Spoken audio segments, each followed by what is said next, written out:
across the UK. On DAB+, on YouTube, on your mobile, and on your side. This is Talk.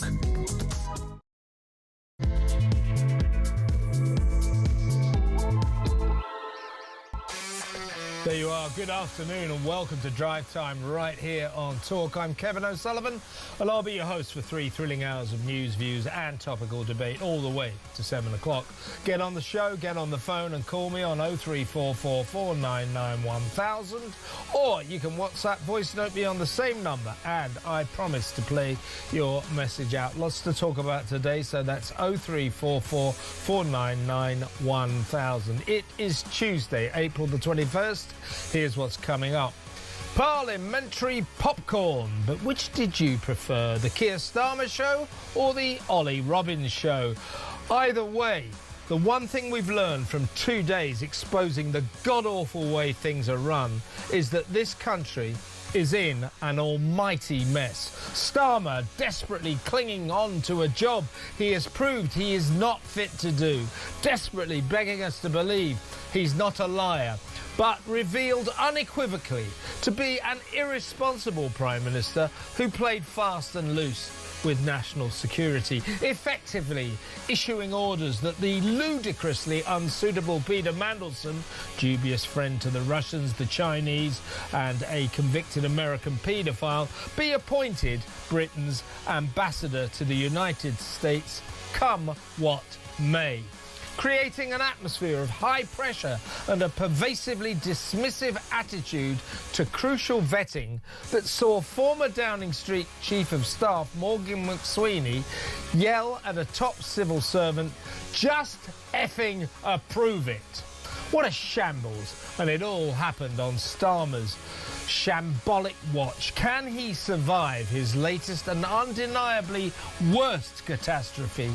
0344 499 1000. Meanwhile, there's Sir Ollie Robbins, summarily sacked for what he confirmed to the Foreign Affairs Select Committee this morning, not telling the Prime Minister or anyone in the Cabinet that Mandelson had failed the security screening process. And, incredibly, this unelected Whitehall Mandarin did take it upon himself to overrule the failing and give Dodgy Mandy the go-ahead to be our man in Washington, which, astonishingly, he already was behind his desk dealing with top British and American secrets, but deemed a security risk by the UK's vetting department. What kind of a sick joke is this? 0344 499 1000. Robbins may have gone by the book, and it looks like he could be in for a spectacular wrongful dismissal payoff. But the book is clearly ridiculous, and while everyone seems lost in wonder over pen pusher Ollie, make no mistake, he absolutely should have told Starmer and or senior Downing Street staff that there was a major problem with Mandelson.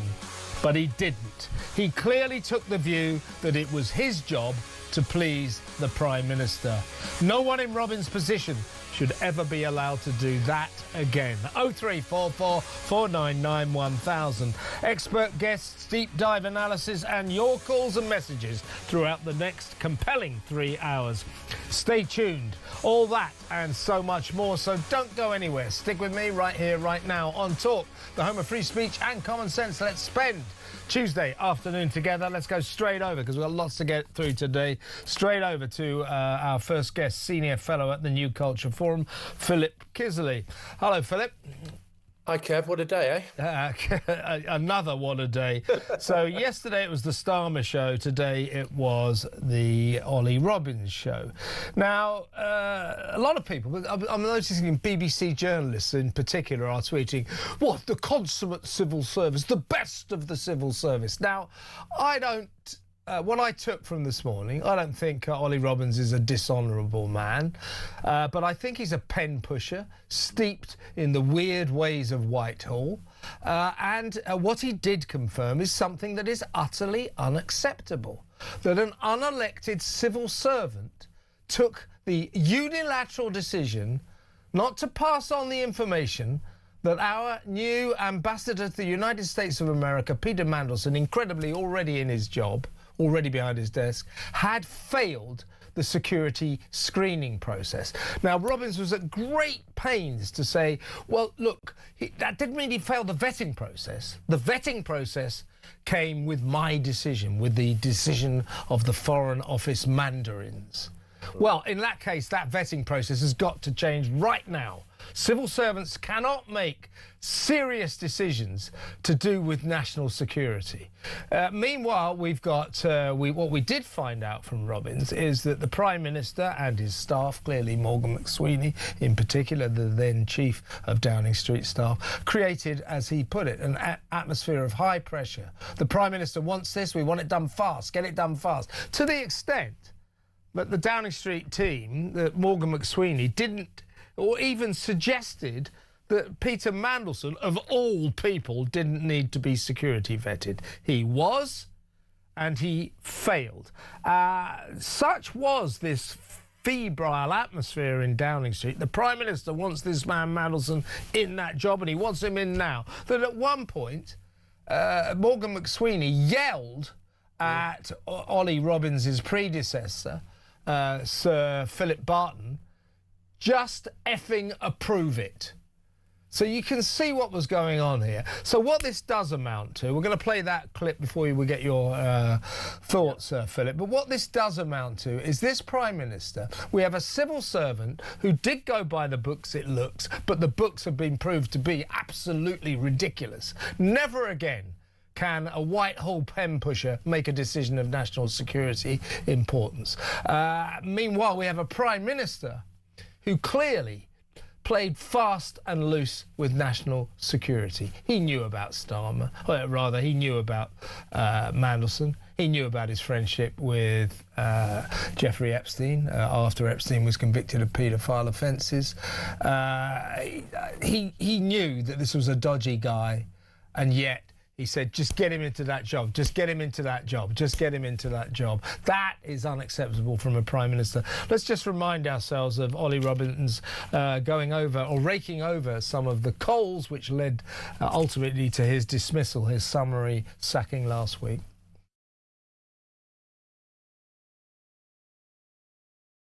Morgan McSweeney, the Chief of Staff, rang Sir Philip and said, in terms stronger than those that I can use before the watershed. I think you should. Well, I'll just say that it was just to prove it with terms stronger than that. Just prove it. Does it accord with your impression when you took over from Sir Philip? Certainly, Philip's handover to me has contributed to my strong sense that there was an atmosphere of pressure and a certain dismissiveness about this DV process, which I hope I've tried already to be honest with the committee about. I don't remember Philip using those words. Also, I'm proud to say Philip's probably not the sort of person who'd report them verbatim. So there you have it, there was this atmosphere of high pressure, dismissive attitude towards vetting, security vetting. The Prime Minister wants this, Morgan McSweeney wants this, make it happen, just effing approve it. That is just not acceptable, is it? It's not acceptable on any level, and the point that you've just made is that it's working on every single level, from the Prime Minister right down to the depths of the civil service, the arcane depths of the civil service that nobody seems to know anything about. It's all murky, but it's beginning to become clear that none of the systems are fit for purpose. This isn't just about a scandal or another scandal, this week's scandal. This is something much more than this. It's demonstrating to us that none of this stuff works, or at least it works against us. It's an old boys club. First of all, Starmer has kind of sullied the office of Prime Minister now. You know, there's something more, isn't there? There's something deep and untrustworthy and awful now, which infects the whole office, which infects the position. In terms of the government, obviously they feel as they can do anything and say anything and bully the civil service because the civil service are in their pocket. And the point is, I think, This is ideological. The civil service are captured ideologically. If this was a Tory government, the civil service would be fighting against them. So I think there's something there which is really important that we really need to address and deal with. It's the fact that the civil service and the government are working as one. Now, they're not very happy together, but they've got the same mind, they've got the same goals, they've got the same agenda. And this Ollie Robbins, Sir Ollie Robbins, I can't really take him seriously because he's called Sir Ollie, you know. But his whole demeanour, you just have no confidence in the man because he is talking by the book. He's a mirror image in a way of Starmer. He's a mirror image of the BBC correspondents and journalists that you've just talked about there. It's this system that we've been saddled with for the last 30 years. It's ideological. It's, you know, it's bureaucratic. It's like wading through sludge. We need to get rid of the whole lot of it. And the final thing I will say is there's a theme here because there's Lord Doyle as well. No, this was a disgrace. It turns out, you know, this is like cronyism on steroids when it emerged in this morning's Foreign Affairs Select Committee session. That there'd been a move, you know, jobs for the boys. Matthew Doyle's going to move on from head of communications at number 10. Old mate of Keir Starmer. Let's get him an ambassadorship. He's entirely unqualified for this, but let's do that. It didn't come to anything. There's one other thing as well, but we need to talk about that level of cronyism. He went on, of course, to be made a lord. And then we found out that he too had maintained a friendship with a convicted paedophile. So he shouldn't be in the House of Lords, and he should never have been considered for the position of an ambassador for this country. Here's one last point, Philip. Well, not one last point, but there's another important point. Robbins says that, you know, when he took this incredible decision, and I don't think, to be fair, he's not breaking the rules.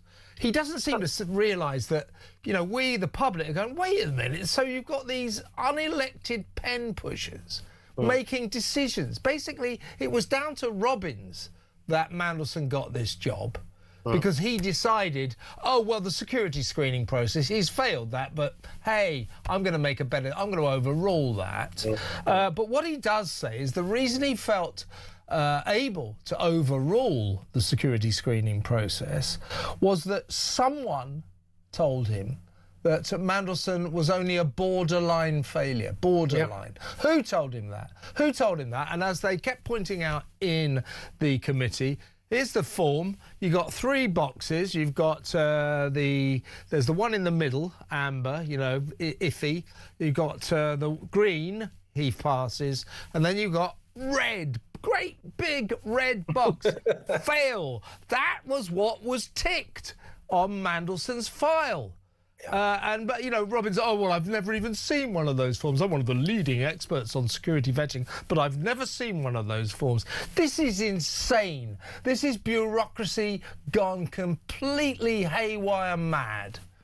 But what you really worry about, or at least what I worry about, is this kind of thing happening in different contexts in relation to, say, nuclear weapons or different aspects of national security. Oh, it's okay. The red box is okay. I can subjectively say that that's a borderline case, you know, and having that kind of power there, which is incredibly worrying.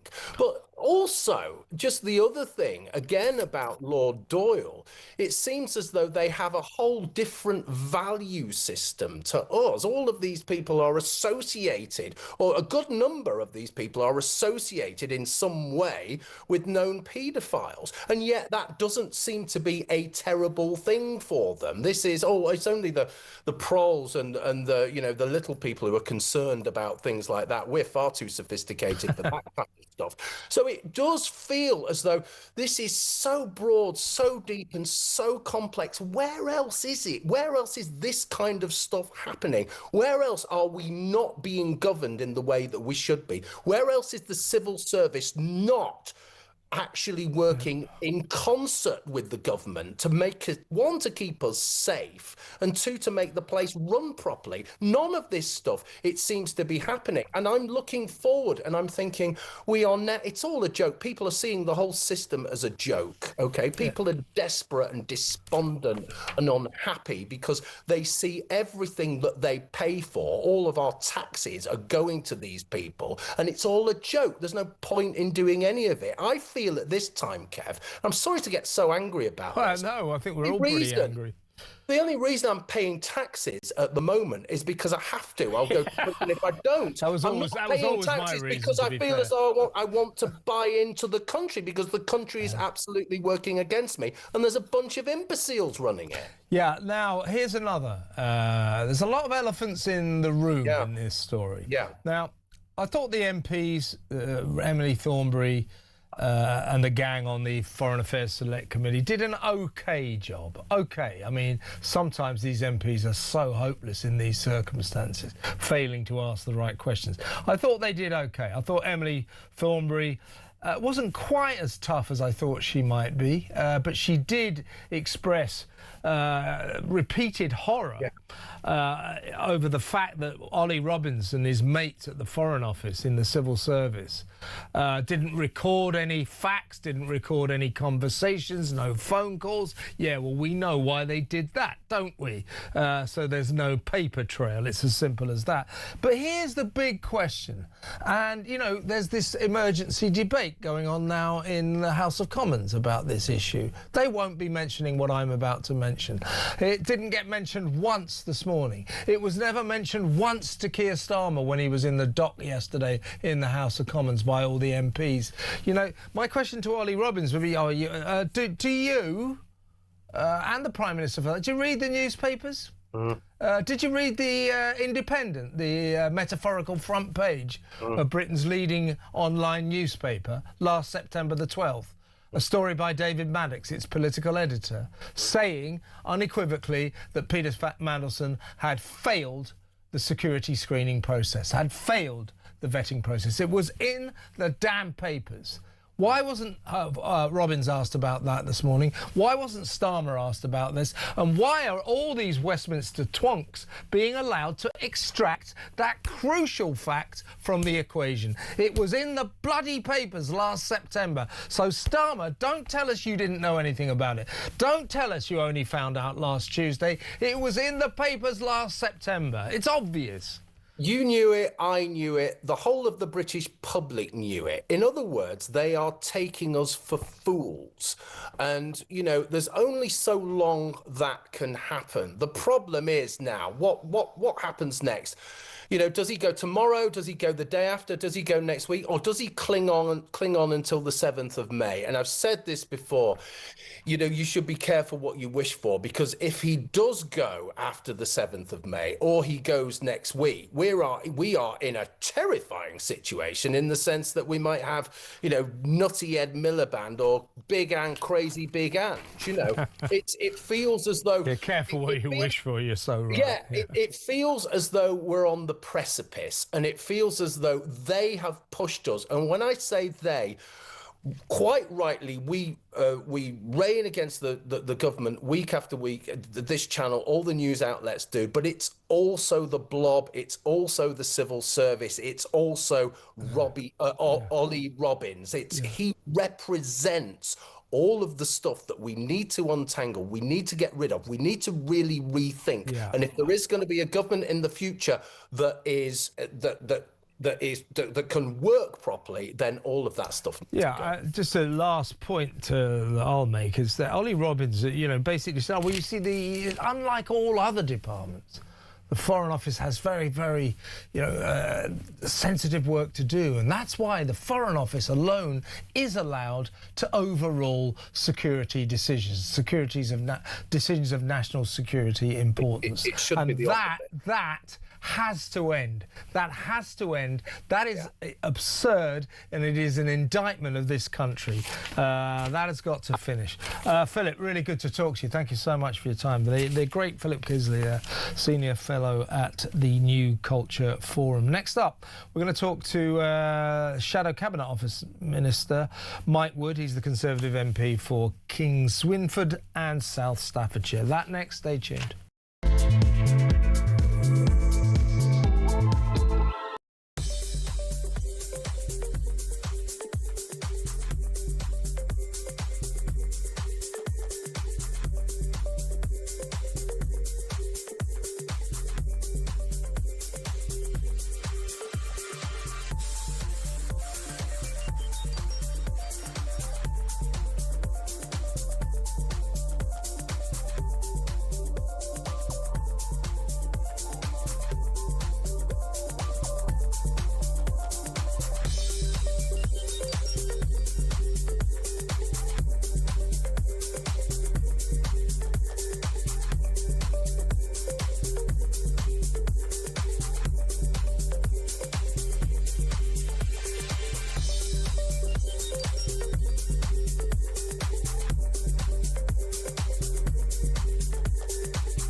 Across the UK, on DAB+, on YouTube, on your mobile, and on your side. This is Talk.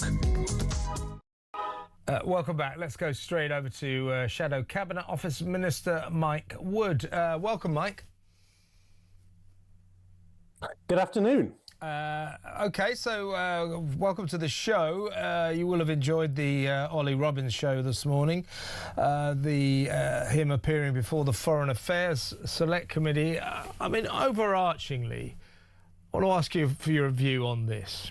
I mean, there's so many elements of this to discuss, but this was a Prime Minister, Keir Starmer, when he came in, I will be the knight in shining armour, the white broom sweeping clean the filth, the cesspit of Westminster. You know, no more cronyism, no more corruption.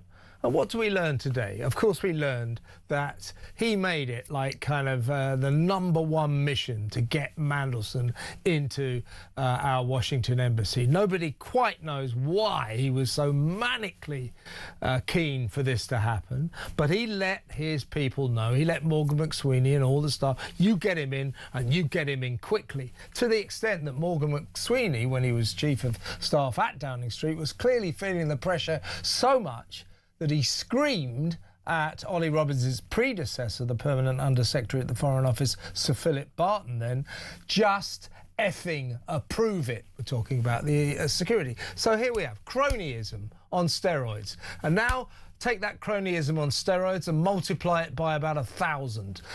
Matthew Doyle, the departing head of communications at number 10 Downing Street, Keir Starmer. Let's get him an ambassadorship, a job he has no qualifications for whatsoever. Even Matthew Doyle today just issuing a statement saying, I had no idea about this. I was never offered an ambassadorship. I'm not even sure I wanted one. But Keir Starmer, jobs for the boys, jobs for the boys. It's extraordinary. This Prime Minister, is presiding over a cesspit of cronyism. Yeah, I don't think there's any other way of putting it. In the picture that Sir Ollie Robbins painted this morning to the Foreign Affairs Select Committee was very clear. This was constant pressure coming from number 10, if not from the Prime Minister, then certainly from the Prime Minister's office, those closest to him, who were determined to appoint Peter Mandelson for whatever reason, whatever Mandelson had got over them, I don't know, regardless of whatever due diligence or security vetting or anything else showed up. And now, of course, now they've been found out because it was leaked to the media, and only because it was leaked to the media, they decide, well, they're throwing Ollie Robbins under the bus rather than taking responsibility themselves.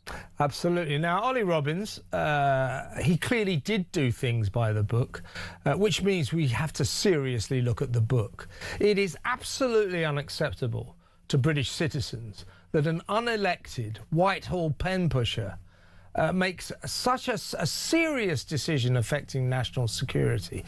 So he gets the information that Mandelson has failed the security screening process. I think you probably noticed, Mike, that Robbins was at great pains to point out there's a difference between security screening and the vetting process. So the vetting process is this, that he, the Mandarin at the Foreign Office, and senior Foreign Office officials were, I don't think there are any more, but were allowed to, in effect, ignore the decisions of the vetting department. So this form turns up, and there it is, as was pointed out in the committee this morning. Look, it's not difficult, Sir Ollie. There's 3 boxes. You know, one is green, you pass. One is amber, you're kind of iffy, but it's possible. And the other is red, you fail. That was what was ticked with Mandelson. He failed. And yet the process allowed Robbins to overrule that. And we know why he overruled that. And I'm not necessarily criticising him. This is the real world. This is the way things work. He overruled that because the Prime Minister had made it clear he wanted his man in Washington, and Ollie Robbins, new Permanent Secretary at the Foreign Office, wanted to please the Prime Minister. From now on, the Foreign Office must not be allowed to make unilateral decisions about who can and cannot be our ambassador anywhere, but particularly the United States. Would you agree? Well, that's right. But all of this is Keir Starmer's responsibility. Ollie Robbins was brought into that job to get this done. That was his clear instruction on day one in the office. And yes, I think Keir Starmer seems to be the only person who was surprised that Peter Mandelson failed a security vetting, because, frankly, everything that you could already see in the public domain and in those documents that the government were forced to release in March, it was clear he could never have been given security vetting, but it was already out there. Mandelson's financial links to Russian defense firms, his dependence on Chinese clients, his continuing links with Jeffrey Epstein, all of this was already known. It was already known by the Prime Minister before the Prime Minister gave that clear instruction to appoint Mandelson. So, of course, Ollie Robbins wasn't going to let details they already knew get in the way of doing what had been told, what had been given the job for. And also, a very important issue, Keir Starmer has been maintaining in public and in the House of Commons throughout this sordid saga, the Mandelson scandal, that due process was followed at all points. The thing is, he neither knew nor didn't know that due process had been followed. He didn't know. He clearly didn't know, because Ollie Robbins has revealed he didn't tell him. He just said, oh, vetting, or the vetting process is complete. So Keir Starmer has been, at the very least, I'm going to be kind to him, economic with the truth when it comes to his knowledge of due process. He must have known that Morgan McSweeney, with whom he was joined at the hip, was busy screaming at the phone, just effing do it, get it through, get it, we need to get this guy. To the extent, Mike, that, and this is just beggars belief, that Mandelson was in the job behind his desk dealing with top British and American secrets before he'd even passed the vetting process. So when Starmer has over the last few months insisted due process was followed at all points, he didn't know, and the truth is it wasn't followed. It's a disgrace, isn't it? And when Kemi Badenoch asked him directly about Peter Mandelson's developed vetting at PMQs in February, Starmer said that yes, it had all gone through. He didn't say, I don't know, I'm not allowed to see it. I don't know, the Permanent Secretary at the Foreign Office won't let me know that. He said that he'd seen the developed vetting report, Mandelson was fine. That was clearly not true. He must have known it wasn't true. And now, of course, he just throws everyone else under the bus. You know, we've seen it with, whether it was Sue Gray, with Morgan McSweeney, with Chris Wormold, now obviously with Ollie Robbins. It's everyone else's problems. I mean, he spoke yesterday that he was taking personal responsibility for this mistake. He's got a really strange kind of personal responsibility that he's responsible, therefore other people's heads must roll. Here's a big problem now, Mike. You know, what the thing about the Labour Party is its machinery makes it very difficult to defenestrate a sitting Prime Minister, a leader of the party while he's PM. So the chances are, you know, incredibly, Starmer will survive this latest of his many catastrophes. Obviously, this is the worst catastrophe. The chances are he will survive. But how can this country carry on? Because I'll tell you, 80% of people in this country, citizens of Great Britain, last week in a poll, thought that the Prime Minister was lying. 80% of the people in this country have no confidence in this man, while he squirms and desperately tries to cling on to a job for which he is clearly not suited. And the worst aspect of this is why we don't have confidence in this strange man, Starmer, is, as I said earlier in the show, he played fast and loose with a very, very serious issue of national security. He knew about Starmer, about Mandelson, and yet he was determined to get him into the job of our ambassador to the United States of America. Therefore, you know, a Prime Minister who plays fast and loose with national security is just not fit to be Prime Minister. We all know it, and yet we're stuck with it. What a terrible state for this country to be in. We shouldn't have to live like this, should we? Absolutely. Oh, you say it's very difficult for the Labour Party to get rid of him. Actually, it's really simple. They just need, 80 Labour MPs to nominate another candidate. There'll be an election, and whoever, frankly, if I was nominated for a leadership contest at the moment, I'd fancy my chances of beating Keir Starmer. So anybody who has the only question is, do they have the courage to do it?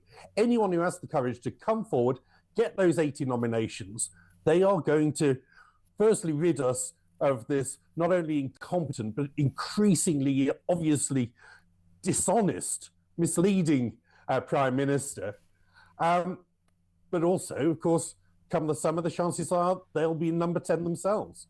Yes, indeed. Listen, Mike, very good to talk to you. Thank you so much for your time. Mike Wood there, MP, Shadow Cabinet Office Minister. He's the Conservative MP for King Swinford and South Staffordshire. Next up, we're going to talk to a guy who, until recently, was working for the Foreign Office. His name is Ameer Kotecha, and he's got some pretty strong things to say. So you want to listen to this? Stay tuned.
across the UK.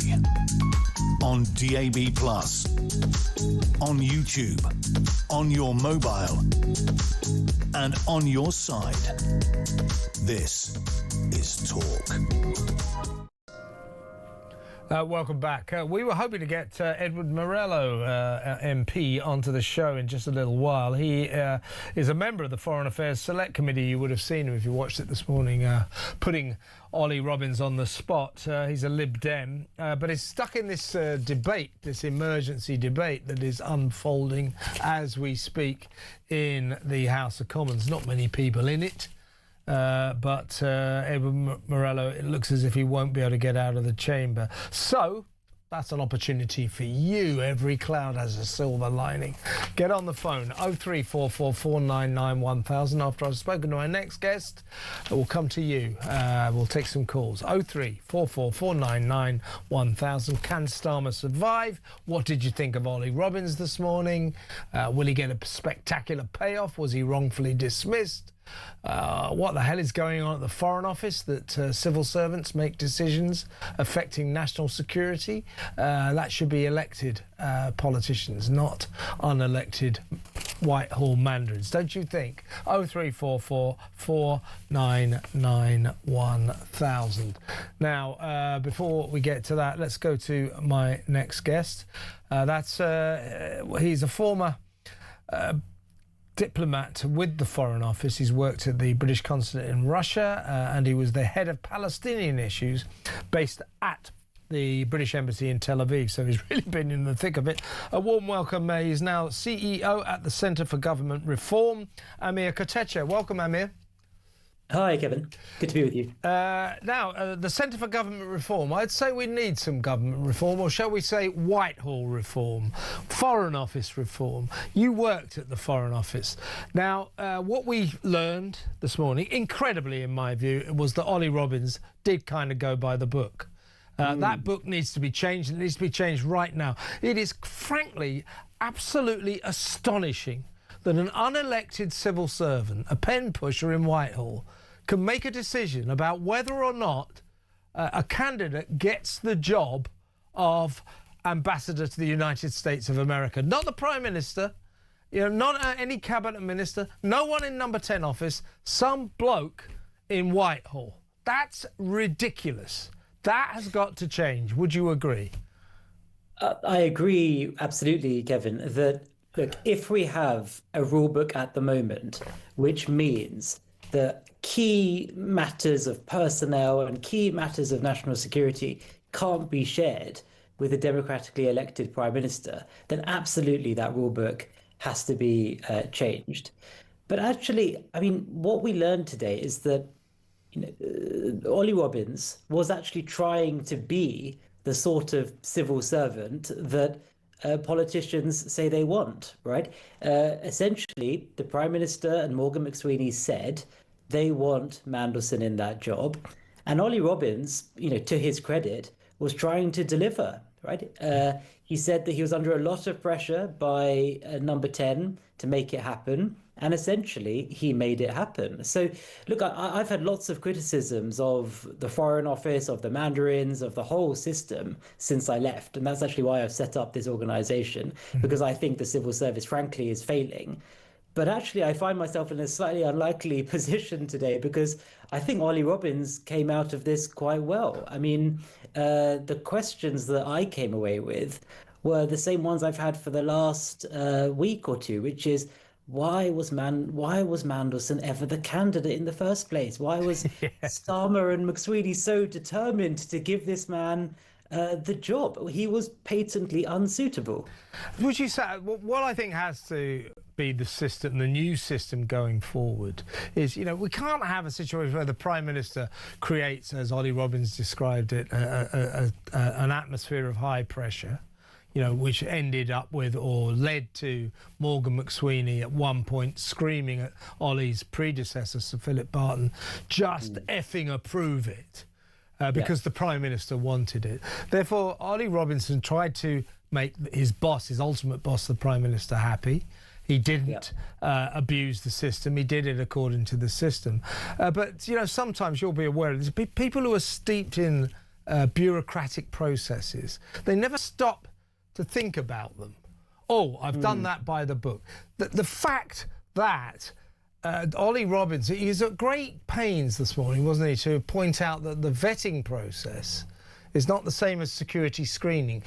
So you have security screening, and then the vetting process is his decision whether or not to accept the failure of the security screening. In future, the failure of security screening should be the end of the story, shouldn't it? At that point, Mandelson should have been, red box ticked. No, you can't do the job. Yeah, absolutely. Or at the very least, there needed to have been a conversation where Ollie Robbins was able to say to the Prime Minister, this is what the security professionals have concluded or recommended. We need to now sit down and you need to decide, do you want to press ahead with this guy? But Starmer doesn't seem to have asked any of those pertinent questions. I mean, the impression one has is that he basically didn't really want to know, right? The calls that Ollie Robbins was getting each day from number 10, they weren't so, how is the vetting process going? What have you uncovered? What are you able to share? Are there concerns here? It was just, when is it going to be done? And so I think that's the problem here. It's the fact that, yes, you can respect the confidentiality of the vetting process. It's absolutely right that if people are spilling their innermost secrets to a vetting officer, it's absolutely right. But not the actual decision. As Emily Thornberry was at great pains to point out, and I agree with her. Yeah, we don't want the details. We don't want to know why they failed, but we respect the system. We respect that process. If you fail, you fail. Absolutely. No one should be able to overrule that. That is absurd. And let me ask you about the Foreign Office, because you know about it. You worked there. I think there's something of the God complex going on here. Ollie Robbins said, well, you've got to have to remember, the Foreign Office is very much more important than all other departments. We alone deal with massive matters of international security, and therefore we alone, as a department, we at the Foreign Office alone, no other departments must be allowed to make unilateral decisions overruling security rulings, overruling security vetting processes. Nonsense. He didn't break the rules. He didn't abuse the system. He went by the system, but that system is absolutely rancid, and I reckon the Foreign Office should be told, you're just another department. You act like everybody else. You play by the same rules. Yeah, and look, and I think, there's clearly been a cavalier attitude taken here to vetting, right? And, we need to get far more serious. We need to get serious about all of the threats that we face and how important vetting actually is. So hopefully that will be something that comes out of this. But no, I agree with you, Kevin. I mean, there's absolutely sort of changes that need to be made to the rule book and to the system. I think the problem for Starmer, though, is that he's made this absolutely about a war on the civil servants themselves, right? He hasn't said, he hasn't done the mature thing, frankly, and say, there may be problems here in the system that need to be looked at.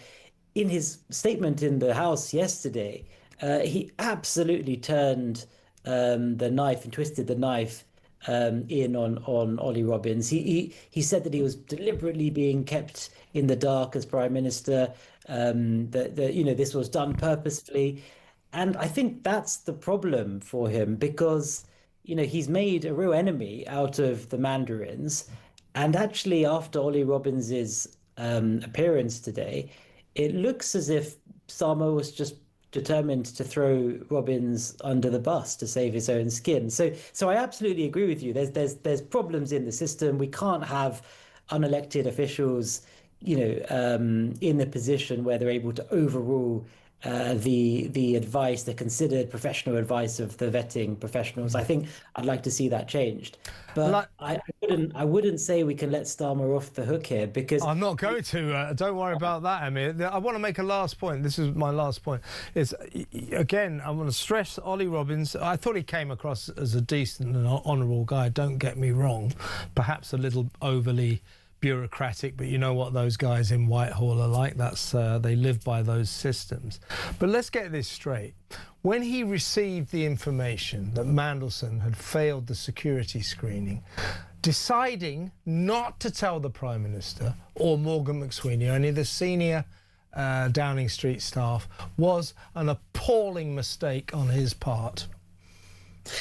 Yes, and I don't know what the thought process there was. Right? He wanted to please Starmer. He wanted to please Starmer. Yeah, but he made a mistake. Everybody makes mistakes, and I'm not saying he's a bad man, but that was wrong. He should have told the Prime Minister, listen, this guy you want to put into our embassy in Washington, he has failed the security process. That Prime Minister is important. Deciding not to tell the Prime Minister on Robbins's part was a major error, I think. Yeah, no, I think that there's an argument there. I mean, I think what Robbins said today, actually, which was interesting, though, was that Mandelson didn't technically fail. He said that it was a borderline case, and but it wasn't borderline, Ameer. The vetting officers were minded to decline it. So it's really hard to know, Kevin. I mean, because there's so much. It's so opaque. Frankly, I'm also left. I've been through developed vetting. Well, you know about it, and strap, and even I'm left scratching my head a little bit, and it's hard to know. But I agree with you that we can't have a situation where the professional judgment of the vetting officers is being disregarded in any way, shape, or form. Well, Ameer, thank you for coming on the show, and I want to congratulate you. You survived the Foreign Office. Well done. Thanks, come on again soon. Good to talk to you, man. That was Ameer Kotecha, as I say, a Foreign Office survivor. No, a long-term servant of the Foreign Office, served around the world. You know, he's saying there are problems there, and they clearly are. They clearly are. So, as I say, he didn't break the rules. I don't think Ollie Robbins came across in any way as a dishonourable man, but let's not make any bones about it. Deciding unilaterally not to tell the Prime Minister or anyone else that Mandelson failed the security process, the security vetting process, that was a massive error on Robbins's part. Simple as that. And he kept saying, oh, well, the vetting process is different to the security process. What he meant by that was you get the security screening process. We have a whole department, very respected department, that does security screening, the developed vetting department and all that. And they should be respected. You know, but what Ollie Robbins is saying, well, you know, that's not vetting. That's just the security screening. The vetting comes with Ollie Robbins' decision not to tell anyone. So he passed vetting because Ollie Robbins decided, sod the security ruling. I mean, come on. 0344 499 1000. We'll take your calls after this break. Stay where you are.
across the UK, on DAB+, on YouTube, on your mobile, and on your side. This is Talk. Here's a message from a text from Graham in Bushy. When I took my 11 plus many years ago, I was borderline. I was on the wrong side of the line, which meant I failed and could not go to grammar school. A failure is a failure, and Mandelson should not have been pushed to the other side of the line. Yeah, exactly. Failed security. But of course, Ollie Robbins said, oh, well, the security vetting is different to the entire vetting process. So what he's saying the system is you have the security screening, oh, he's failed. The vetting process goes, don't care, he's failed, he's passed. That's ridiculous. Let's talk to Orwin in Lincolnshire. Hi, Orwin. Hi, Kev. I'm a farm worker and Hi. also vice chair of the parish council. Oh, hello. Right? And Ollie was asked questions from the chair at the meeting. Yeah. And to go back of what questions he'd done and written down or recorded, he had no comeback. He had no recordings. He had no minutes from the meetings he had. Our meetings are minuted and recorded, and our private and confidential bit at the end of parish council meetings are all recorded and minuted. So you're telling me a civil servant in a highly paid job has not minuted or recorded any of his meetings, what he had, or couldn't recall things. And Subri was asking him, haven't you got... No, he haven't, if I can recall. And that was national security. We're a parish council. We're more equipped for doing it than what they are. Yeah, but wouldn't you say, Orwin, that if you don't make any minutes or any recordings or conversations or anything like that, or meetings, there's no paper trail? Quite handy, isn't it? Yeah, but that shouldn't be like that, not for national security. Surely I couldn't agree with you more, Orwin, but that's... I mean, Emily Thornberry, the chair of the committee, made it clear time and time again that she was pretty horrified that Ollie Robbins and his mates at the Foreign Office didn't record, didn't take any notes, any minutes. There was no recording of any of their meetings or discussions about Mandelson. She was clearly appalled by that. I agree with you. It is a bit strange. It needs further investigation. I mean, to me, the Met Office, the Met should be investigating this. This is absolutely ridiculous. Well, the point would be, Orwin, it's not against the law not to record meetings in the Foreign Office. Do you see what I mean? It's not a criminal offence. I mean, maybe it should be, but it's not. It looks very suspicious. Well, why would that be a criminal offence? Well, it's high security. It's MI5 and all them guys. We're supposed to look up to them. We're just a farm worker in a parish council meeting doing more security and checking things than what they bloody well are in government. I mean, I tell you, Owen, I'm with you. I'm totally with you. I'm not sure it's a criminal offence, but it's certainly suspicious. It's certainly dodgy that they go about all of these meetings, make all these decisions, and take no records, keep no minutes, no recollections of these discussions about important matters of national security. I totally agree with you. It's a good call. Thank you, Orwin. Thank you for ringing. Orwin in Lincolnshire. Let's go to David in Exeter. Hello, David. Hi, Kev. I think people must now be thinking to themselves, what national security? There isn't any, is there? You know, and I've liaised with a few people that are both on the security service side and senior military officer side and politicians on this. So we don't have national security in Britain. And what we have is something clearly now with Starmer. What Starmer is delivering is something much, much more dangerous than that. Mm-hmm. It is the illusion of national security. Yeah. And believe you me, our adversaries know this. Now, the ramifications for this go beyond... Well, you know, how do we frame it? Well, if you're associated with Epstein and co., you don't need vetting. Let's look at it that way around. Now, there's a bigger question. Because the only reason Mandelson was outed was because he breached Privy Councillor's oath, and it was the Privy Council that actually had him out of post. It wasn't the political side, Starmer's side. It was the Privy Council that did that. Whoa! No, he got fired because of the Epstein files. Yes, he breached his oath. Believe you me, I know insider sources in the Privy Council. I mean, that's not the point. The point is it was revealed in the Epstein files that he maintained a friendship with Epstein while Epstein was in jail. It doesn't matter about privy oaths and things like that. That's why he got fired. No, it doesn't. You're sounding like Ollie Robbins now. It's crucial. No, it's not. It's crucial because it's crucial to the Crown. He swears allegiance but this to the Crown. Well, this is just sort of ludicrous bureaucratic nonsense. That's what Ollie Robbins is lost in. We need to stop all this. It's ludicrous. Get real. This is the money shot question now. Yeah, go on. Was Jonathan Powell, the National Security Advisor, that was politically appointed, that Starmer's appointee, he ousted Gwyn Jenkins, who was vetted clearly, General and for now First Sea Lord. So let's ask this question. This is the key one now. If you want to do national security, let's get David. Go on, hurry up, because I've got to get to the news. Go on. What's the question? Yeah, it was Jonathan Powell vetted. Good question. We'll try to find out. David, really good call and a good question. David from Exeter there. Now, we're going to go to break fairly soon, and then it will be the 5 o'clock news. We've got much still to come. We're going to carry on with this discussion about the Prime Minister. Next up, Nicole Lampert with her view on what's been going on with Ollie Robbins and Keir Starmer. That next, stay tuned.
Across the UK, on DAB+, on YouTube, on your mobile, and on your side.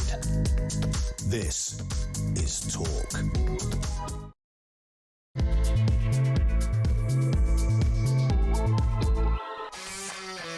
Welcome back. We are going through all of the facets, all of the aspects of what's going on with Keir Starmer, with Ollie Robbins. Can Keir Starmer survive this latest calamity, this latest catastrophe? The implication being that he did know all about Peter Mandelson failing the security process, although Ollie Robbins, the Foreign Office, the sacked Foreign Office Mandarin, confirming this morning before the Foreign Office, the Foreign Affairs Select Committee, that he did not tell the Prime Minister that Mandelson had failed this vital security screening process, making big play of the fact that the vetting process is different to security screening. So, the vetting process seems to add up to Foreign Office officials appointing themselves able to overrule security screening. So the vetting process isn't the security screening process. The vetting process is what people like Ollie Robbins decide to do about the security screening process. Mandelson failed that process. Ollie Robbins decided to ignore it. That's a mistake. Let's talk to journalist Nicole Lampert. Hello, Nicole. Hi, how are you doing, Kevin? I'm good. Well, let's run through some of this stuff, but let's remind ourselves of one of the highlights of the Ollie Robbins show on TV this morning. My office, the Foreign Secretary's office, were under constant pressure. There was an atmosphere of constant chasing. When will this? Daily phone calls. I couldn't say for certain daily, but I mean certainly very frequent, from private office to private office. Has this been delivered yet?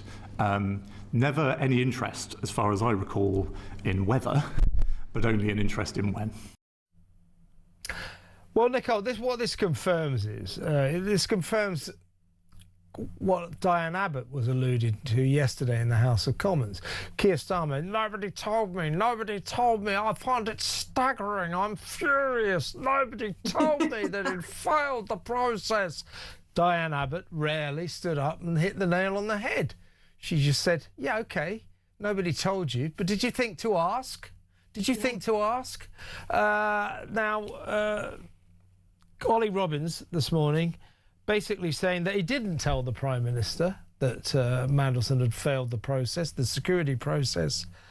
He took the decision to overrule that.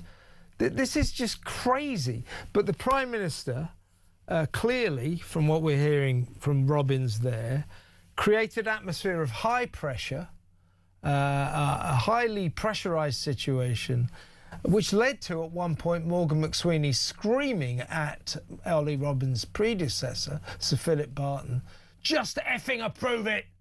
You know, this is what was going on. So, in other words, as Ollie Robbins pointed out, the number 10 Downing Street under Keir Starmer just took very little interest in the vetting process. They just created a situation of pressure, shouting at civil servants, get this done, get him into the job, get him into the job.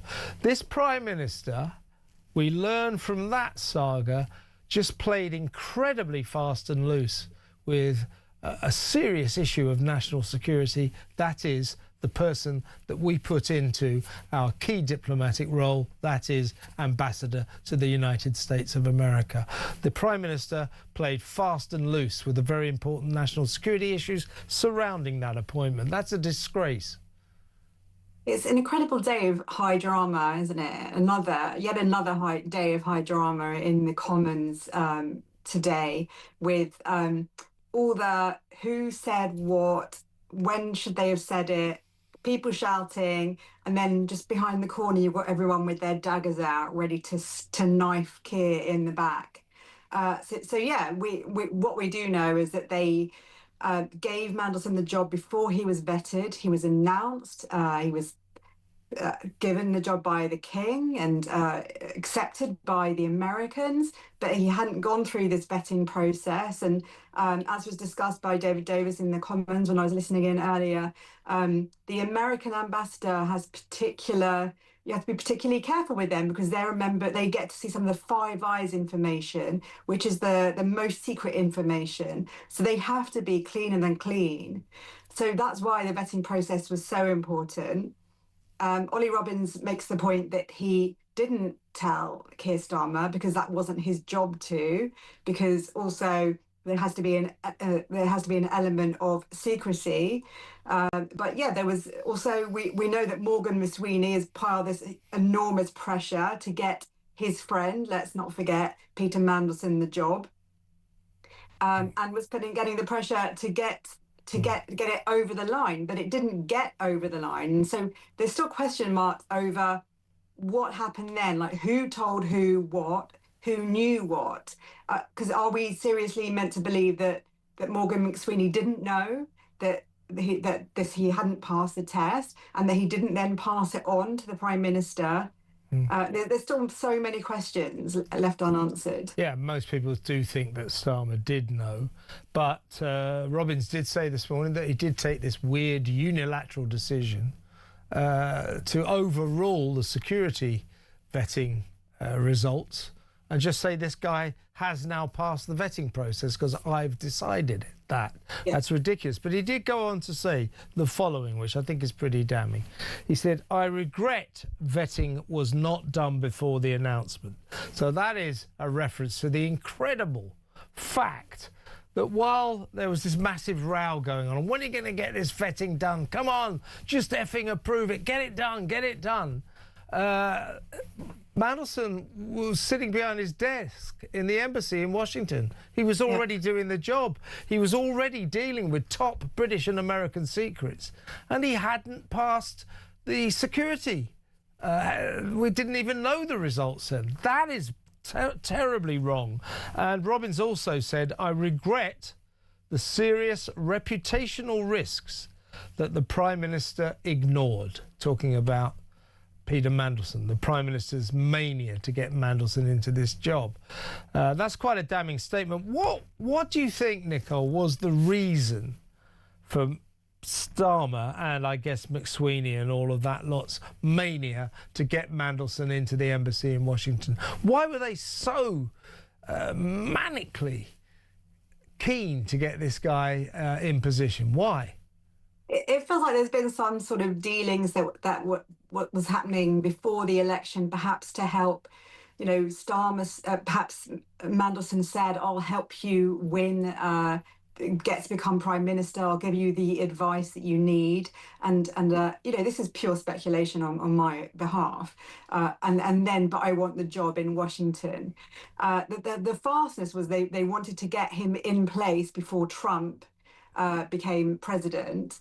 But as we know, that Washington were really happy with the present ambassador, the person who was the ambassador already, and they'd said like 2 or 3 times, we don't need another person, we like her. But it's all very much jobs for the boys. So if nothing else, even if Keir Starmer genuinely didn't know and genuinely hadn't thought to ask, which kind of is ridiculous in itself. This is about jobs for the boys, isn't it? This is about give my mate this job. Cronyism. So you've got Mandelson being pushed into this job when he was a security risk, quite clearly, and then it emerged from the committee this morning that there was this big move to try and get the departing head of communications, Matthew Doyle, an ambassadorship, a job which he had no experience of. Find him an ambassadorship. He's issued a statement saying, I didn't even know anything about this. But they did find him a peerage. He's now Lord Doyle, and they've had to remove the Labour whip from it because it turns out, familiar theme this, that he'd maintained a friendship with a convicted paedophile. So, it's unbelievable. But jobs for the boys, cronyism, this is exactly what Starmer said he would rail against. He would be the clean broom sweeping through the cesspit of Westminster. No more of this kind of favouritism. That is Westminster cronyism on steroids, isn't it? Absolutely, and Ollie Robbins talked in the committee meeting about how difficult it was that he was now being asked to find another job for another of the mates when he was making sweeping cuts in the Foreign Office, and people who were career diplomats and knew exactly what they were doing weren't being given the jobs because they were given to political appointees. When that's not how it's meant to work. You're meant to be a diplomat. So exactly as you say, that is, Keir was elected partly on the basis that he was sensible and boring, would adhere to all the rules, and it wasn't all about cronyism and grasping at things, which is the exact opposite of what we've seen since they took power. Okay, Nicole, you'll appreciate this as a fellow journalist, right? Fellow newspaper hack. What I want to do is go to Westminster, the House of Commons, and for that matter, the committee rooms. And I'm going to take a huge stack of copies of the front page of The Independent last September. Right? I'm going to put it on every seat. Yeah. So that maybe, just maybe, these idiots, these Westminster bubble idiots, will take on board the extremely crucial fact that Mandelson failing the vetting process was the front page exclusive in the Independent newspaper on September the 12th last year. So we got a Prime Minister and the Cabinet. So we didn't know until last Tuesday. It was on the front page of a national newspaper last September the 12th. We're being gaslit here, aren't we? Yeah, because it was denied and denied and denied. And did no one seek to find out the truth? And yeah, as journalists, we are used to being lied to, but not in areas of national importance like this, and not when there is a smoking gun. And that's now come out. Yeah. And I feel like there's more to come out still. But even before September, even before he was given the job, everyone knew he was friends with Epstein. It wasn't a secret. Everyone knew there were kind of dodgy friendships with Russian oligarchs. There were the question marks even when they appointed him. And so they should have said at that point, we're going to wait for him to be vetted to make sure that that's clear. Yeah. Which should have been at the very least, but instead they gave him the job because he was their mate. They trusted him, and they gave him one of the biggest jobs in the service. And this has been the result. And it's Keira's not just got egg on his face, but he may well face losing his job. Yeah, and in fact, when David Maddox, the political editor of The Independent, put this story to the then head of communications at Downing Street, a guy called Tim Allen, not there anymore, Tim Allen didn't deny it. He just said full due process was gone through. We did everything by the book. That's all he said. David Maddox took that as a sign to write the story, which he did. I think the Financial Times wrote it as well. So there's this weird thing going on in Westminster. Is everybody there, even the opponents of Keir Starmer, are sort of studiously ignoring the fact that this story, Mandelson failing the vetting process, was in the public domain in terms of the front page of a national bloody newspaper last September the 12th. And I think they're ignoring it because it makes them all look like idiots, like absolute idiots. They should be across this. And by the way, when David Maddox put this story to Tim Allen, and by the way, Maddox has published his WhatsApp discussions with Allen, which proved that Allen was well aware of the story. There is no way that Allen would not have gone to Keir Starmer and said, look, we've got a bit of a problem here. Yeah. There's no way. That's what heads of communications do. Yeah. So, again, I only found out last Tuesday. No, you didn't, mate. You found out the same as the rest of the public last September the 12th. At the very least, we're being gaslit. At the worst, our Prime Minister and too many officials in Downing Street are just lying through their teeth. I think everyone sees that now, don't they? So yes, you're right. The whole kind of political establishment has kind of pretended or let it slide until the closeness of the friendship with Epstein came out again. It was interesting that it came out today that it wasn't even to do with his friendship with Epstein that is the reason that he failed the vetting. So there's what else is going on that makes them so concerned if that's not enough. I totally agree with you. I think there is, as you say, Nicole, there's more to come on this, and it won't be good news for Keir Starmer. Sorry to get so het up, but, I get so furious when people ignore stories in newspapers, because they always ignored mine, and I don't blame them for that. Good to talk to you, Nicole. Come on again soon. Thank you very much. Nicole Lampert there, journalist, former colleague of mine. Now, let's go to the phones. Let's talk to Stuart in London. Hi, Stuart. Mate, how are you? I'm good, thanks. What would you like to say, mate? Well, it's if you actually think about it, it's staggering. This is a guy whose past history, Mandelson, is beyond the pale. How bad this guy is. He's given a job which he's got access to the highest security vetting you can possibly get, most sensitive. Right. Yeah, sure. Then the guy that's toned them down, security services, you wouldn't think that they had the brains to contact the Prime Minister himself and say, look, this guy's wrong and there's no way he can do the job. Or then he's put onto the civil service and they take it in themselves not to inform the Prime Minister. Yeah. It's just beyond belief. Well, but what we learned... A whole lot of them are lying. All of them. Well, no, Stuart, what we did learn this morning... I mean, Ollie Robbins said, no, I didn't tell the Prime Minister. I didn't tell anyone. I took the decision to overrule the security screening decision. So that's what happened there. Insofar as that was within his remit. That the security screening decision is not the same as the vetting decision. He says he was told by someone that Peter Mandelson was borderline. Well, he wasn't. The tick was in the red box, not the amber box, or not the green box. It was in the red box. He'd failed. He was told by someone Mandelson was borderline, so on that basis he said, well, let's nod it through. Well, this talk about all these red blocks, blue blocks and green boxes, apparently they no one even heard of them before. The number 10's made all this stuff up, apparently, listening to them on Parliament today. People said they'd never heard of it before. Do you honestly believe that any of them are telling you? I don't believe any of them. Well, I think Ollie Robbins is telling the truth, and I think Ollie Robbins is, the victim of a crazy system. He went by the book, but the book is mad. You're putting the security of the country at risk, but and no one's contacted the Prime Minister. But the main thing is... He didn't have to, though, according to... Kevin, it was in the independent paper he found. I know. We've just been discussing... How can the Prime Minister say he didn't know when it's in the national papers? I know. Well, exactly. Yeah.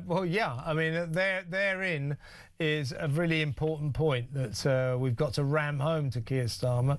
You say you didn't know. Why didn't you read the papers last September the 12th? Absolutely crazy. The thing is, it's just crazy bureaucracy and a crazy system that we've got to get rid of, Stuart. Did you see, Kevin, did you see what Lee Anderson said? Yeah, well, of course I did. Yeah, you can't even lie straight in bed. Couldn't lie straight in bed. I think he's got a point there. Stuart, I've got to move on. Good call. Thank you very much. Let's quickly talk to Jess in Kent. Hi, Jess. Hello, hi, good evening, or early afternoon. Good early afternoon, late afternoon. What would you like to say? Absolutely. What would you like to say, Jess? Yeah, I'm sure that he is lying. There's no question that he's lying, and I think the evidence is on McSwindle's conveniently stolen phone. About what exactly? I think McSwindle was telling him he's failed the vetting, but I'll get him in anyway. And all the evidence is in text messages between we don't. The point is, we don't know that, do we? Don't know that. We don't know. No, we don't know that. Do you know what? Maybe get him on Jeremy Kyle and he can do a lie detector test, eh?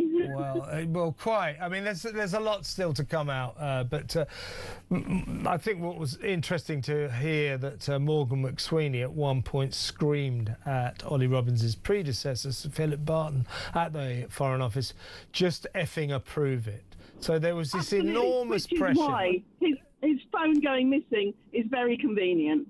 Well, yes, it is. And it should be mandatory that all of those messages are backed up. It should be mandatory because this is making. Yeah, that was I agree with that. I agree with that as well. Listen, really good call, Jess. Thank you very much, Jess in Kent. There. Breaking news here: a leak inquiry into information passed to the Guardian related to Lord Mandelson's security vetting is underway. That was announced by Chief Secretary to the Prime Minister, Darren Jones. He's told that to the Commons. That's so typical, isn't it? You know, that's what we all want to know, Darren. Yeah, we're so desperate to find out who leaked this information to the Guardian. It was probably the same people who leaked it to The Independent last September, right? We don't care about that. You know, the fact is we got to know something that you lot were trying to cover up. that Mandelson failed the security vetting process. So thank you very much. I really hope you find the leaker, but nobody cares. All right? Thank you very much. Let's go to break. When we come back, let's talk to Isabel Oakeshott, our international editor. That next, stay tuned.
I hope I wouldn't have used that. Well, certainly I don't remember trying to get any job for my mates.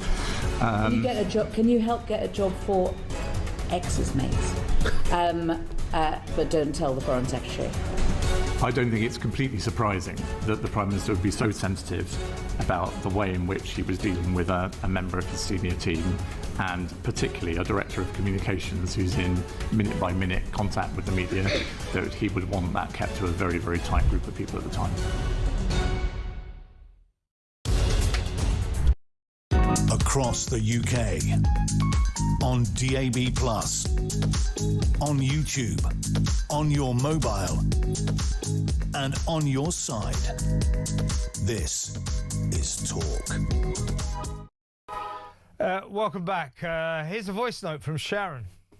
The Guardian was right to publish the vetting story, but I fear it has handed a convenient curveball for the PM to exploit and use it to deflect on the real issue here, which is why the absolute necessity to hire the already disgraced politician seemingly at all costs.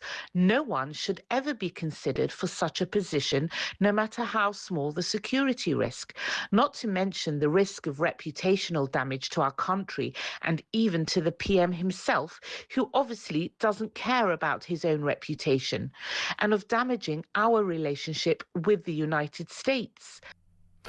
Thank you, Sharon. Very good voice note. I think Starmer does care about his own reputation, which only he's the only person in the country who doesn't seem to comprehend that his reputation is in the toilet. Let's go to the phone, shall we? Let's talk to Matt in Cheshire. Hello, Matt. What would you like to say? Hi, good evening, Kev. I was watching a little bit of the debate earlier on, and I was sort of pretty staggered by how many of these quite new Labour MPs were basically drowning themselves to defend Starmer. I thought he's like a slug that's dragged them into his trail with him. And I thought, surely if you want a future in politics, you wouldn't tarnish your own name by defending him.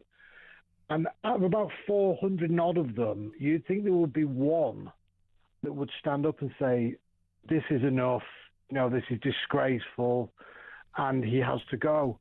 And one other thing, Kev, out of the two people under questioning in the last 2 days, Ollie Robbins and Starmer, which one of them looked like they were lying? I don't think there's any doubt about that. Well, let me answer that diplomatically. I think Ollie Robbins was telling the truth. I think his truth was absolutely absurd, by the way.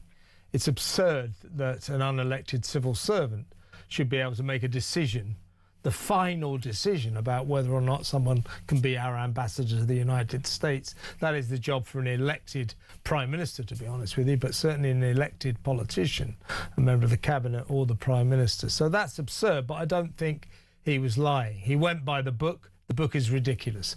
As opposed to Keir Starmer yesterday, was he lying? You might think that, Matt. I couldn't possibly comment. Well, he was fumbling, stumbling, fiddling with his papers. A poker player would say, he gave away all the ticks in the world. And Labour have spent the last 15 years bending over themselves to defend the civil service. And this speaks to Starmer's absolute, just to the abomination of his personality. When it comes to the crunch, he'll just throw them under the bus immediately. There's about 6 people, I think, have lost their jobs now, thanks to Starmer blaming other people for his own mistakes. So the whole Mandelson thing is down to him. We found that out 100% today. Ollie Robbins saying that the Prime Minister created an atmosphere of high pressure. That we need to get Mandelson into this job. We need to get him into it fast. Also, that the Prime Minister was responsible for a dismissive attitude to the vetting process, to the security process. So, that, to my mind, makes him unfit to be the Prime Minister of this country because he was playing fast and loose with matters of national security.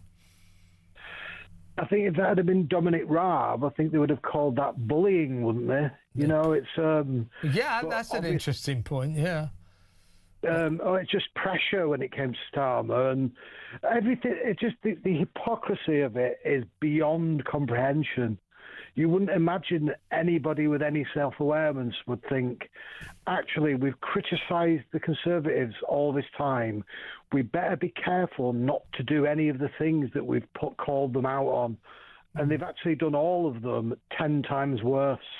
I'll tell you what made me laugh yesterday was that moment where Starmer said to the House of Commons, the packed House, I know this might sound incredibly unbelievable, and the whole House just burst into hysterical laughter.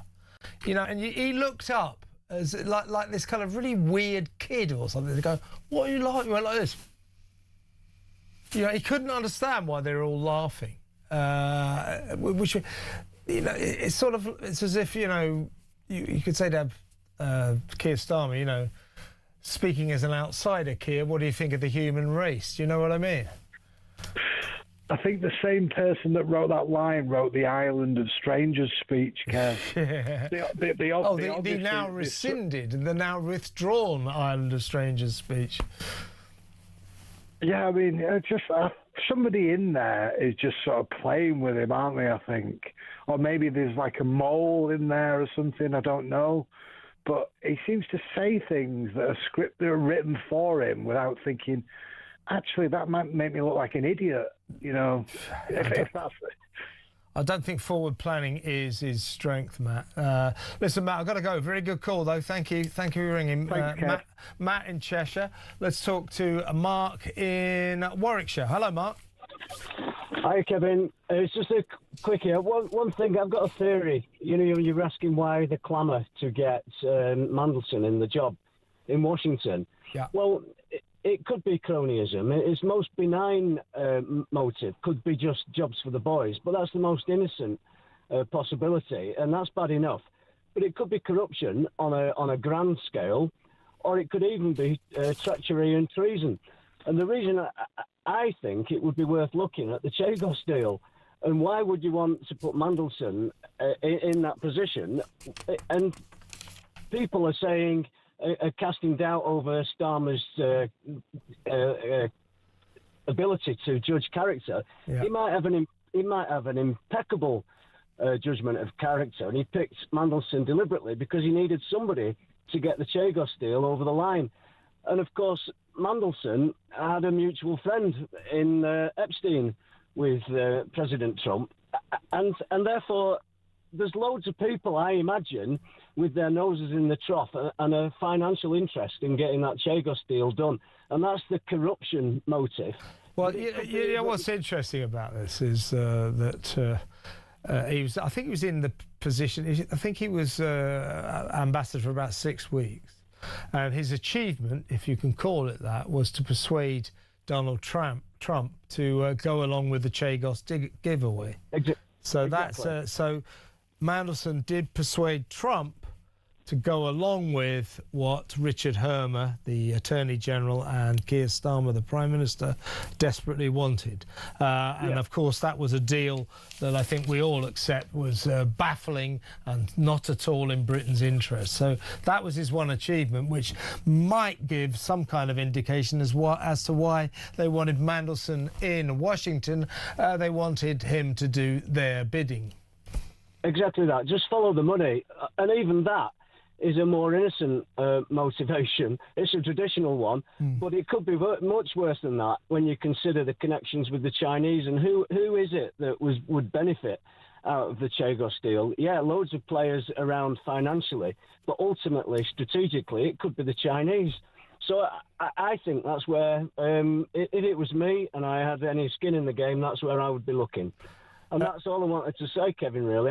We need to get that on the table, I think. I think it's the Chinese and his connections to China and the Russians were certainly central to the equation of why he failed the security screening process, because a lot of people said, oh, it was the Epstein files. It wasn't. It's been made very clear that wasn't why he failed. And we don't know the exact reasons, but informed sources are telling us it was to do with his connections in China and Russia. So he was ruled to be a national security risk, and yet Starmer desperately wanted him to be in that job. Therefore, in my view, there was our Prime Minister playing very fast and loose with national security, which means he's got no right to be the Prime Minister. He's not fit to do that job. Mark, really good point. Thank you for ringing. Mark in Warwickshire. Let's go to break. We'll take more calls when we come back. Get on the phone, 0344 499 1000. You know what we're talking about, the future of our Prime Minister, and why on earth were they so madly enthusiastic, keen to get that guy Mandelson, with all of his scandal-ridden background, into our embassy in Washington. What was the big deal about it? 0344 499 1000. Your call's next. Get on the phone. Let's talk. It's good to talk on Talk.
across the UK.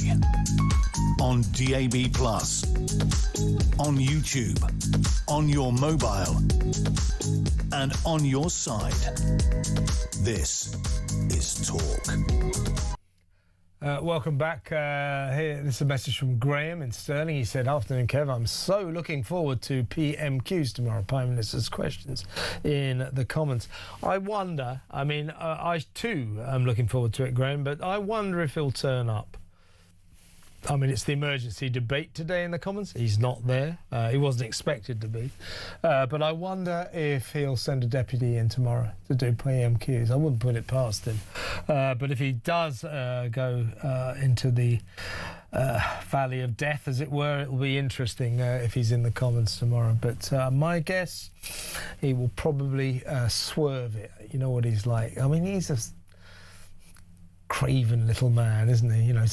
Chucking all these people under the bus to save his own skin. It's about 6 senior officials and executives have lost their jobs while he tries to say everything that's gone wrong is not my fault, it's someone else's. Honestly, he's got no honour, no decency. This is a man, right, when he was the Director of Public Prosecutions, when he was DPP, right, he said this statement. He said, "When I was DPP, I was in charge of 8,000 staff, and I was loyal to them. You never blame your staff." That was him saying that.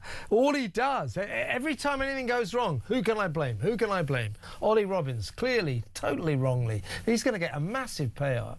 Wrongful dismissal. Why do you think he was smiling like a Cheshire cat this morning? He's in for $500,000, I would imagine. That's our money, folks.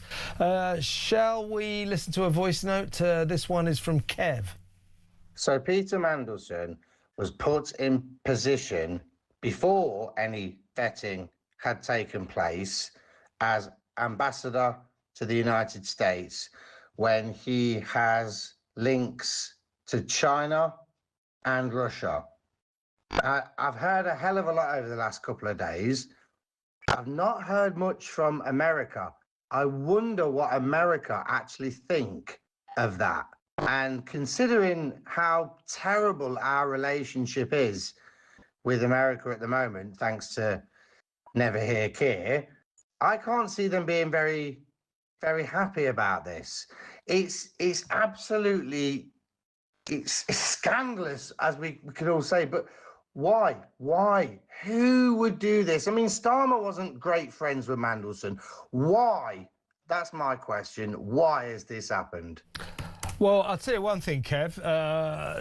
Donald Trump has opined on this situation today. He said that Mandelson was a very bad pick. And they were incredibly keen on Karen Pierce, Dame Karen Pierce, who was indeed Mandelson's predecessor. She was a civil servant ambassador, a non-political choice, and Trump really liked her. The American administration, the American government really liked her. They didn't want her got rid of. They wanted her to stay there. So again, it gets madder and madder, doesn't it? That, oh, well, Donald Trump and his government really like Karen Pierce. Let's get rid of her and give them somebody they really don't like. They didn't like Mandelson because Mandelson had said nasty things about Trump, like all of these socialist politicians do. He's evil, he's a fascist, he's a Nazi, all that claptrap. And also because he was a massive Remainer, an opponent of Brexit. Donald Trump, big fan of Brexit. So they didn't like Mandelson. They didn't want him. They wanted Karen Pierce, but Keir Starmer, no, I want my man in there. And the rest, as they say, is history. Let's talk to Anne-Marie in Lanarkshire. Hi, Anne-Marie. Hi.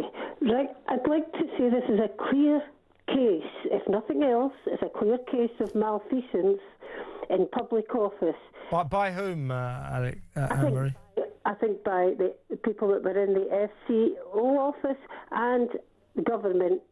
They said the cabinet made the decision, right? Well, no.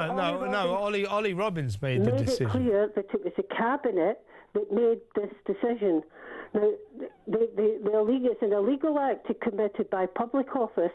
And well, no, it wasn't the cabinet who made the decision. Ollie Robbins made the decision to overrule the security screening process, which had failed Mandelson. I don't think he did. He did. Yeah, he did. He did. That's what he said. That's what he said this morning. That's what he said this morning. He was bullied into it, so that would violate. No, he thought that the duties or abuses of their authority. The government has misused their authority by forcing him, whether it was Sweeney or whether it was any of the rest of them. Ollie Robbins said he was bullied. Well, he didn't say. No, Anne-Marie, he didn't say that. He said he took the decision. He said there was a situation of high pressure. All right. And I think, reading between the lines, Ollie Robbins wanted to please the Prime Minister. He wanted to come up with a conclusion that would please Number 10 Downing Street. And his conclusion was, I'm going to overrule the screening, the security screening, and I'm going to pass Peter Mandelson. That's what Robbins said. That's what he decided. That was going by the book, which means the book is ridiculous and it's got to change. We can't have civil servants making decisions like that. Well, somebody had to override the tick in the red box, okay? He did. Yeah, he did. He did. But he took Mandelson was already in play by that. Yeah, he said that, yeah. So, therefore, I don't see how it can be his fault that's caused him to get that position. But, so you're saying that he looked at extremely high sensitive information by that point. Yeah. I can't see how he can be blamed for that. So there had to have been someone committed malfeasance and they misused their position in power to allow him to get in. Somebody had to have overridden. Well, it was him. He made that decision. He was already in. Mandelson was already. Yeah, but he still had to go through the security process. That's bizarre. But he was in position, but the security process was going on. He failed the security process, even though he was already doing the job. And Ollie Robbins decided to overrule that and pass him for the vetting process. Someone had to put him into play, and nobody said who put Mandelson into play. Nobody said that yet. Well, I mean, that would be the Prime Minister, that would be Number 10 Downing Street, wouldn't it? Therefore, the Prime Minister has used his power, and he's misused his power, and that's what I would say there, and that's malfeasance. Well, I don't think you can this has to be in a public office. You have to be like a civil servant, a paid official. Do you see what I mean? So the only person in this saga that you're talking about who could be guilty, who potentially could be guilty of malfeasance is Ollie Robbins, and I don't think he is guilty because he actually did go by the book, and the book is ridiculous. With that because Mandelson was already in play before he even took the job, so someone had to have given him security. No, he didn't. There wasn't. That's the point. The security decision came afterwards, after he'd got the job, after he was working there. It's ridiculous, but that's the case. That's the chronology. He got security clearance to look at high-profile security papers. He got, I can't remember, was it Strap 4 he got prior to having been vetted. He got Strap 4 before that. Someone had to have allowed Peter Mandelson Strap 4 clearance before Ollie Robbins took that job. Yeah, maybe. I mean, there may be other people involved, but it's Ollie Robbins. Ollie Robbins could and should have blocked Mandelson. He should have gone to the Prime Minister. But he shouldn't have been looking at. He shouldn't have been there looking at. He got Strap 4 clearance. Who gave him that to look at them? And but that is still subject to security vetting. I mean, Strap 4 does not give you. I mean, he didn't quite have Strap 4. He had reduced access to secrets, but he still was allowed to see American and British secrets before he failed the process and before he was sacked. I take your point, Anne-Marie. Somebody somewhere has been making some very poor decisions. Thanks for a good call, Anne-Marie in Lanarkshire there. Let's go to break. When we come back, we'll talk to Sean Custis at The Sun about what's going on in the wonderful world of sport. That next. Stay tuned.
a position.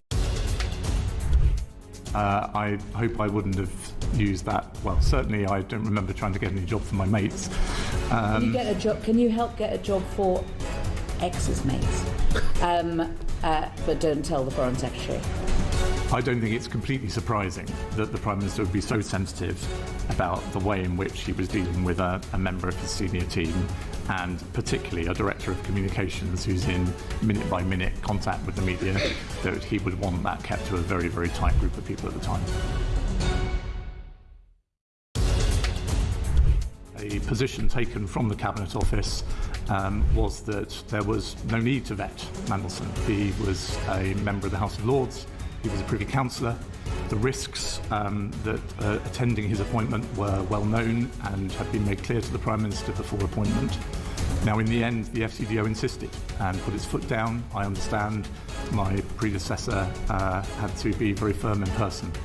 But that was a live debate at the point of...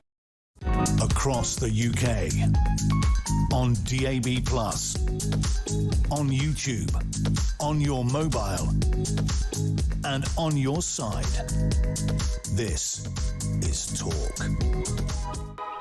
Welcome back. Director of Sport at The Sun, Sean Cosses, is in the studio. Hi, Sean. First of all, let's talk about Chelsea-Brighton. That's tonight at 8 o'clock. By the way, coverage starts on TalkSport with Sam Matterface and Stuart Pearce at 7 p.m, taking you all the way through the big match. What's to play for there, Sean? Well, a lot, because Chelsea are currently in 6th place. They've been on the slide. Liam Rossini has been having to defend himself as the manager. Had quite a bit of criticism. He says there's 100% backing from the board. They seem to want to keep him. That's always dangerous. Yeah, but they seem to want to keep him if they can. It was their appointment. They took him from Strasbourg. They believe in his long-term project. But this is big because Brighton can go into Chelsea's position in 6th if they win tonight. Brighton have been on a heck of a good run, playing very well. It's a tough one for Chelsea tonight, and Rossini really needs a win from that game. What's the name of the American owner? But Todd Bowley and Barley. He needs to learn. It's Barley who's really calling the shots though now. But they need to learn this. You know, football isn't about long-term plans; it's about short-term victories. And you know, they've been doing this since Graham Potter, haven't they? Well, they have. He's got a great long-term plan. Trouble is, he can't win games. Yeah, but the trouble is, their long-term plan is to bring in lots of youngsters and sell them on for a profit. And the argument of all of the managers is you also need experienced players too.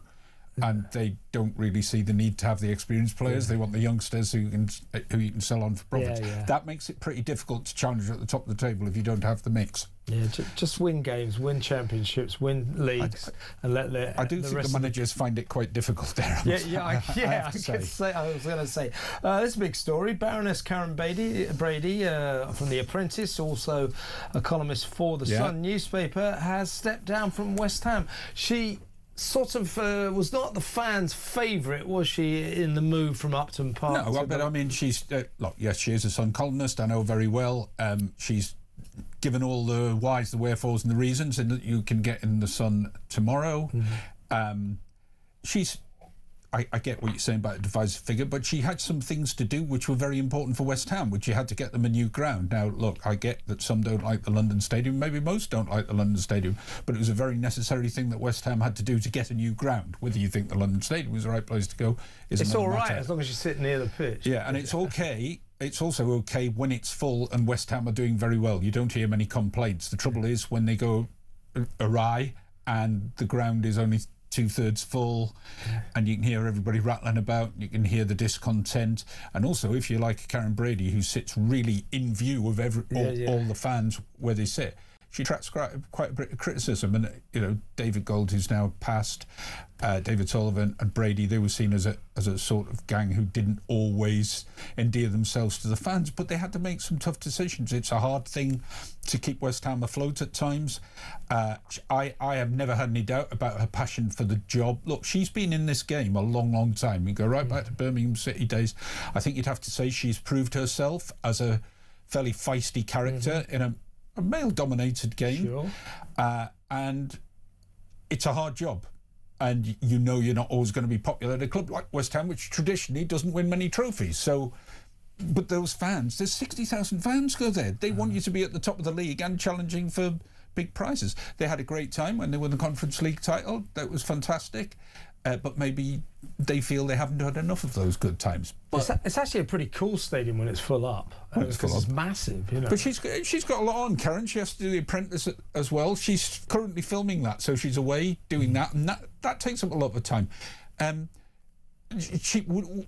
Do you think, was she ever going to step away from that? As long as Alan Sugar's there, she'll be doing that as well. And that takes up a lot. So I think she's probably thought it's time to step away from football. She has plenty of things on. She pops into the House of Lords as well, obviously. It's funny, so she's working with Alan Sugar, of course, at The Apprentice.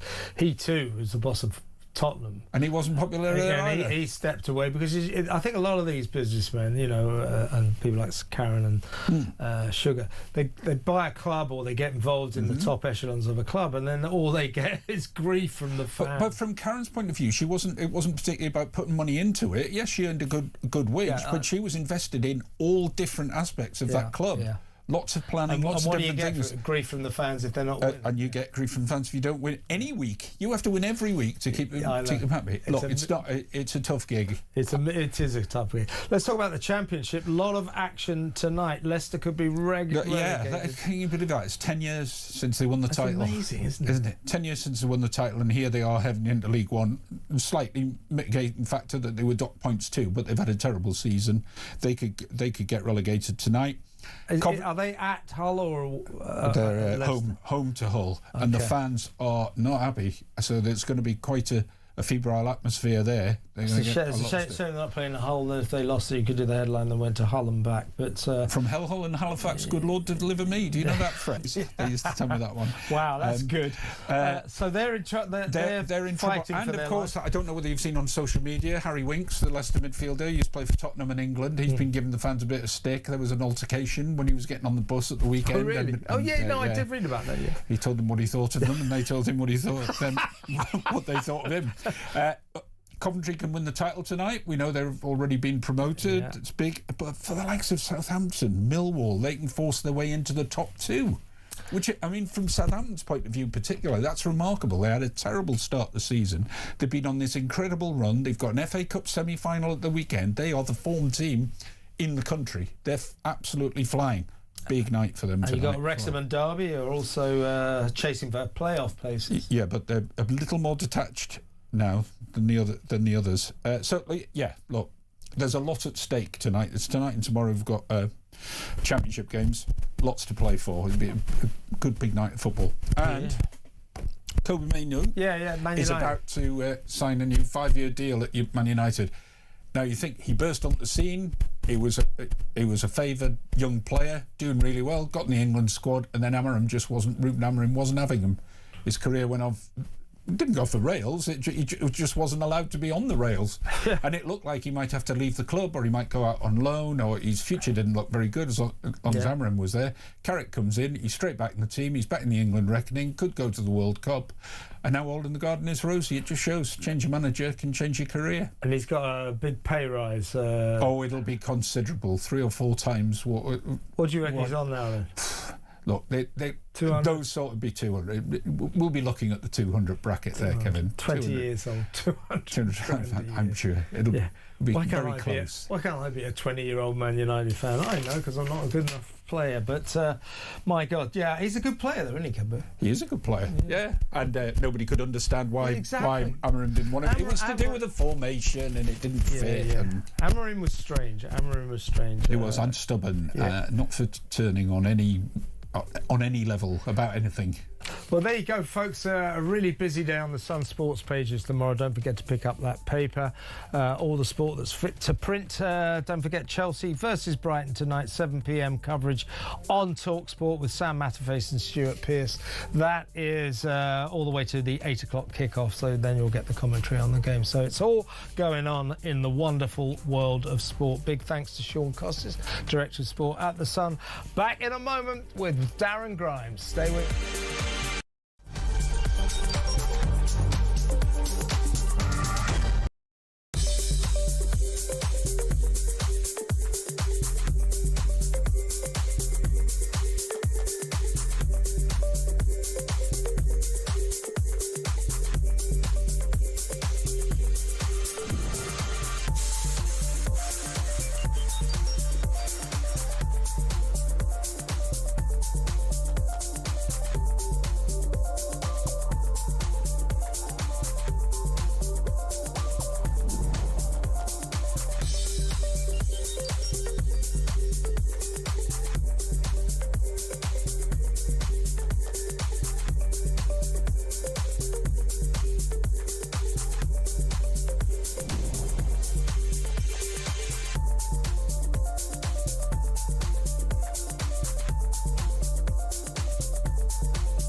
across the UK. On DAB+, on YouTube, on your mobile, and on your side. This is Talk.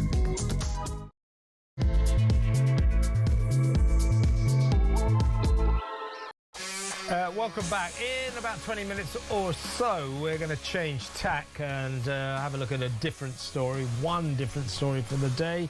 That is an investigation by Isabel Oakeshott, our international editor, into the migrant crisis, if you like, the changing face of the migrant crisis, because the latest scourge is more and more migrants are not leaving the beaches, the northern beaches of France. They're leaving Ostend, they're leaving Belgium, up the coast. Many of them being ferried along the coast, if you like, to France, whereupon they continue their journey, often picked up by the border force, and then on to Dover, Folkestone, etc., into the generous, warm embrace of the promised land, as in us, as in Great Britain. So that Belgium angle, we'll be looking at that in about 20 minutes. We've got an interesting film to show you. This was made by Isabel's colleague, Christian Drogan, who's been over there and filmed what's going on there. Incredible footage of these dinghies and small boats off the coast of Belgium, full of migrants destined for Britain. As I say, the word is some of them actually apparently try the entire journey. That's a 5-hour, very dangerous journey. But most of them down the coast to France, whereupon they're picked up by the Border Force water taxi service. So that's good, isn't it? We'll talk about that in a while. But for the next 20 engrossing minutes, let's spend them in the excellent company of Reform UK's Deputy Leader of Durham Council, Darren Grimes. Welcome, Darren. Thanks very much, Kev. Good to be with you. Always a pleasure. Well, let me just ask you a straight question. Do you think the Prime Minister, Keir Starmer, is a liar?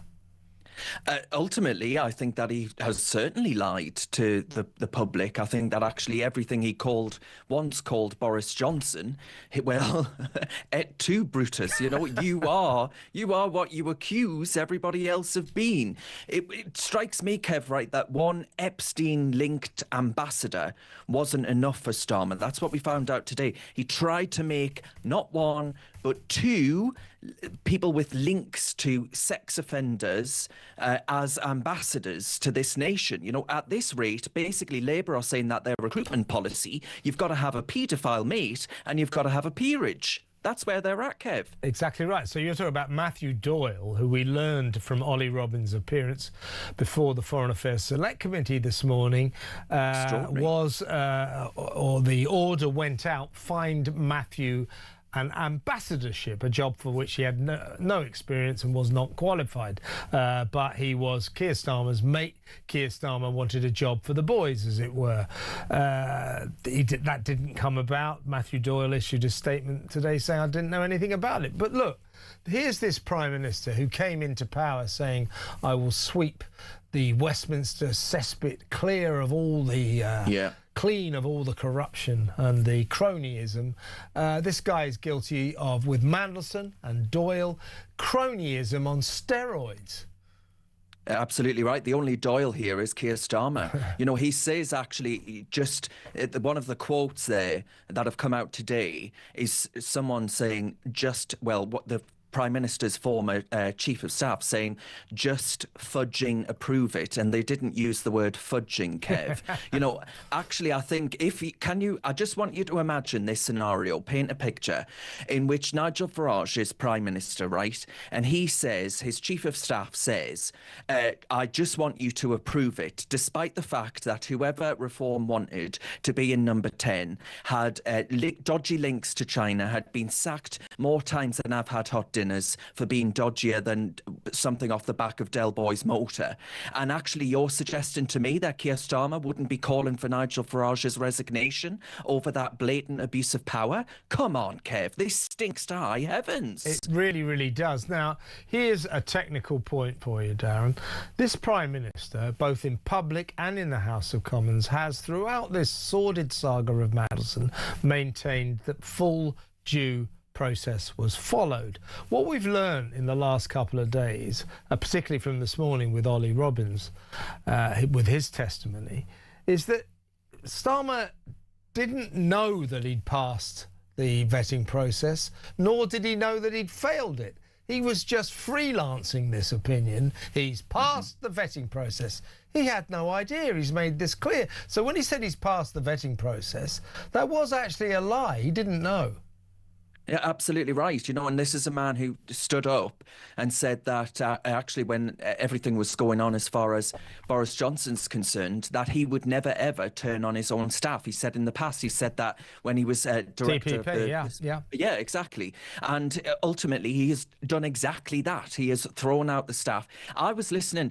Kev, listen, I'm not the greatest defender of the civil service. I actually think there's too much in the way of whackery and wokery and a bit less in delivery for the British people. But on this, I was totally with Ollie Robbins. He had me. He had me actually thinking, this is a man that you want within the civil service who actually is seeking to deliver and uphold the actual sanctity of the British state. And instead, he couldn't do any of that and was thrown out for doing so. I think ultimately sending Mandelson to deal with the MAGA US ambassador as US ambassador was a bit like sending Count Dracula to a blood transfusion day, you know, and saying what could possibly go wrong. I think the whole thing just shows that they don't have a clue. They're making it up as they go along. Keir Starmer stands for one thing and one thing only. It ain't the British public, it's being Prime Minister. Exactly right. Now, look, the appointment of the ambassador to the United States of America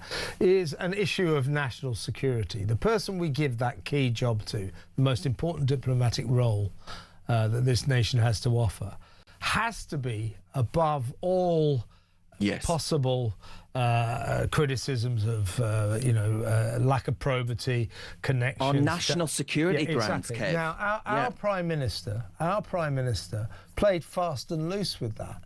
He just told, he created, as Ollie Robbins said, an atmosphere of high pressure. A highly pressurised atmosphere. Get that man into the job. Get that man into the job. Ending up with Morgan McSweeney screaming at Ollie's predecessor, Sir Philip Barton, just effing approve it, as you just said.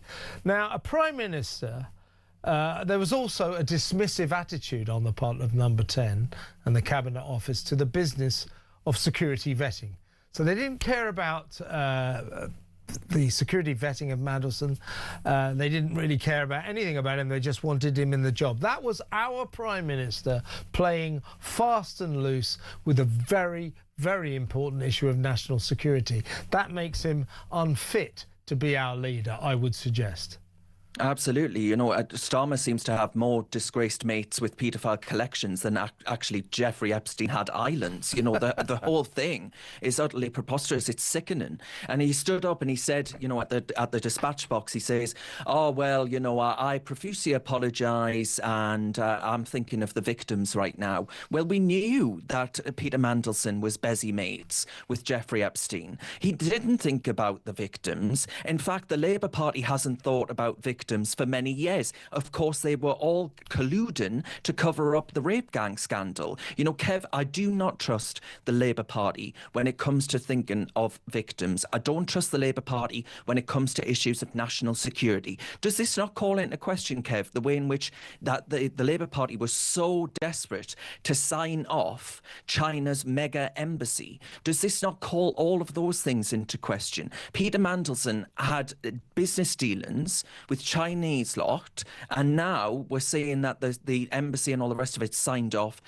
It just smacks to me of a government that has totally lost any semblance of sanity when it comes to protecting the national interest. It is totally, it's more bent than a 9-bob note, basically, Kev, is what I'd say. Absolutely. And you know, Trump and his government were very happy with Mandelson's predecessor, Dame Karen Pierce. They were very happy. They liked her a lot. So, you know, if I was the Prime Minister, say, well, that's good. You know, the President really likes our ambassador in Washington. Great. Instead, Starmer's attitude was, let's get rid of her and let's put in this guy that Trump doesn't like. because Trump didn't like Mandelson because he got a track record, like so many of these silly Labour politicians, of calling Trump nasty names, Nazis, fascist and all that kind of stuff, racist, you know what they're like. So he was one of those. So Trump didn't like that, and he didn't like the fact that Mandelson was a manic Remainer, because of course Trump is a big fan of Brexit. So Trump today saying Mandelson was a very bad pick for this job. So there's another really, really important mistake I would suggest that the Prime Minister made. Get rid of an ambassador in Washington that the President and his government really like and replace her with someone they really don't like. That isn't working in Britain's interest on the part of the PM, is it? Absolutely not. You know, this was clearly Morgan McSweeney wanting to help out one of his mates, you know, very close to Mandy, and actually saying, the Prime Minister effectively saying, well, I'm not in charge, you know, I'm going to actually devolve that responsibility of the highest office in the United Kingdom of Great Britain and Northern Ireland over to my Chief of Staff, and then blame a poor civil servant when it all goes wrong. I mean, it ultimately does really smack of... They used to criticise Boris and say that actually Boris was more of a chairman than he was a Prime Minister. Well, you know, I think that accusation could quite easily be levelled at Keir Starmer here. He doesn't lead. The man doesn't have any principles whatsoever. He doesn't know if he's coming or going. He's taken more positions than the Kama Sutra. And even Donald Trump, you know, is saying he's never met a bad idea he didn't like. You know, he's saying, well, actually, Mandelson was a really bad pick. You know, it's just... That was obvious to absolutely anyone. I even think Jez Corbyn, as Prime Minister, would be saying, oh, I don't think actually putting Peter Mandelson in that post is a good idea. It's absurd. It smacks to the high heavens of being totally out of touch, out of step with the people's priorities, which is a good relationship with the US, and that's why they're cozying up to Brussels. I dare say, Kev, you'll be doing a reverse of your next story, your next item later in the show. He'll be doing a reverse of those migrants coming from Belgium. He'll be going over there himself. I'm sure it's a more cushy life for him. They like his politics over there. He loves Brussels. Go down well in Belgium. Listen, let's remind ourselves of one of the more interesting moments this morning of Ollie Robbins' testimony to the Foreign Affairs Select Committee. Take it away, Ollie. Who at number 10 suggested that Matthew Doyle be given the post as head of mission somewhere? I don't know what the origin of the suggestion was, and I don't know who exactly was behind it or how serious it was. It was serious enough for the number 10 private office to bring up the head of the diplomatic service and ask for a forward look of available head of mission jobs. And who told him not to tell the Foreign Secretary? Exactly. The number 10 private office were clear that this was so sensitive because it was about the Prime Minister's own dispositions for his own senior staff, that I should keep that to myself for now. Matthew Doyle, Darren, has denied all knowledge of this. He said he didn't even know he was up for an ambassadorship. But that is cronyism in the extreme. It's basically Morgan McSweeney, Starmer's man, saying to Ollie Robbins, listen, Matthew Doyle, he's a big mate of the Prime Minister. Prime Minister wants to get him an ambassadorship. Can you find him one? And don't, for God's sake, tell David Lammy. Lammy being the Foreign Secretary at the time. Interestingly, this morning on Good Morning Britain, Ed Miliband, the crazy nut zero maniac, saying that him and David Lammy had agreed and had warned the Prime Minister that no good would come of appointing Mandelson to this position in America. So they had their doubts. Meanwhile, and Ollie Robbins said that this made him very uncomfortable, he was told by number 10, find Matthew Doyle an ambassadorship and don't, for God's sake, tell your boss David Lammy. This is just cesspit stuff, isn't it?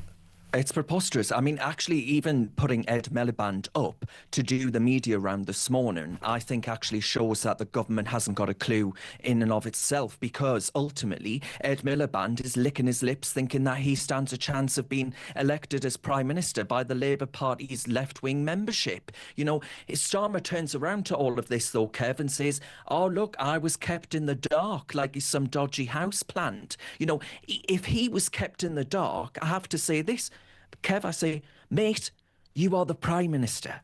If you're in the dark, it's because you turned off the sodden lights yourself, you know? That's where I'm at on this. This is the biggest scandal in British politics. I think, actually, you've got everything. You've got sex, you've got spies, you've got peerages, you've got a Prime Minister who still thinks he's the victim here. You couldn't make it up unless, actually, you were the Labour Party's PR or HR department.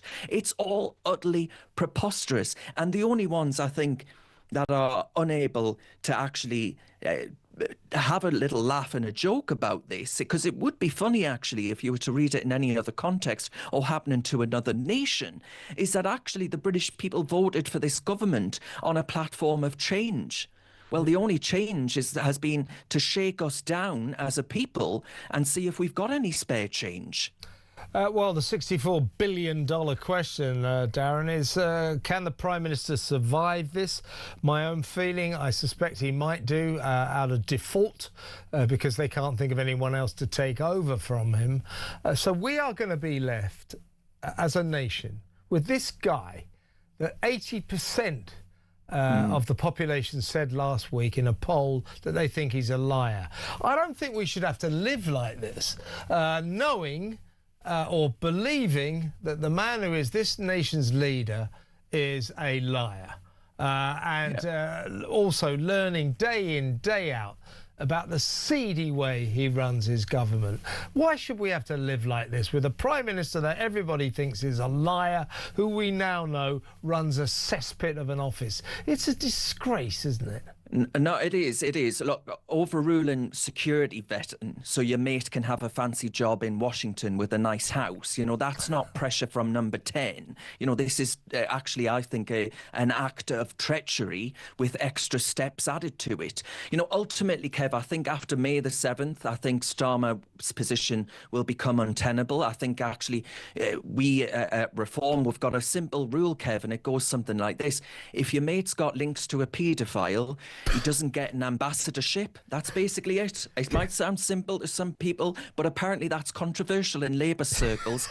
But I'm telling you, the writing is on the wall for them after May 7th. I think they will recognise when they lose large swathes of seats within local government that they say we cannot go on like this. Yeah, I have to say, for reasons of, for the rules that we don't know what's going to happen on May the 7th, but I know where you're coming from, Darren. The optics are not great for the Prime Minister and not great for Labour.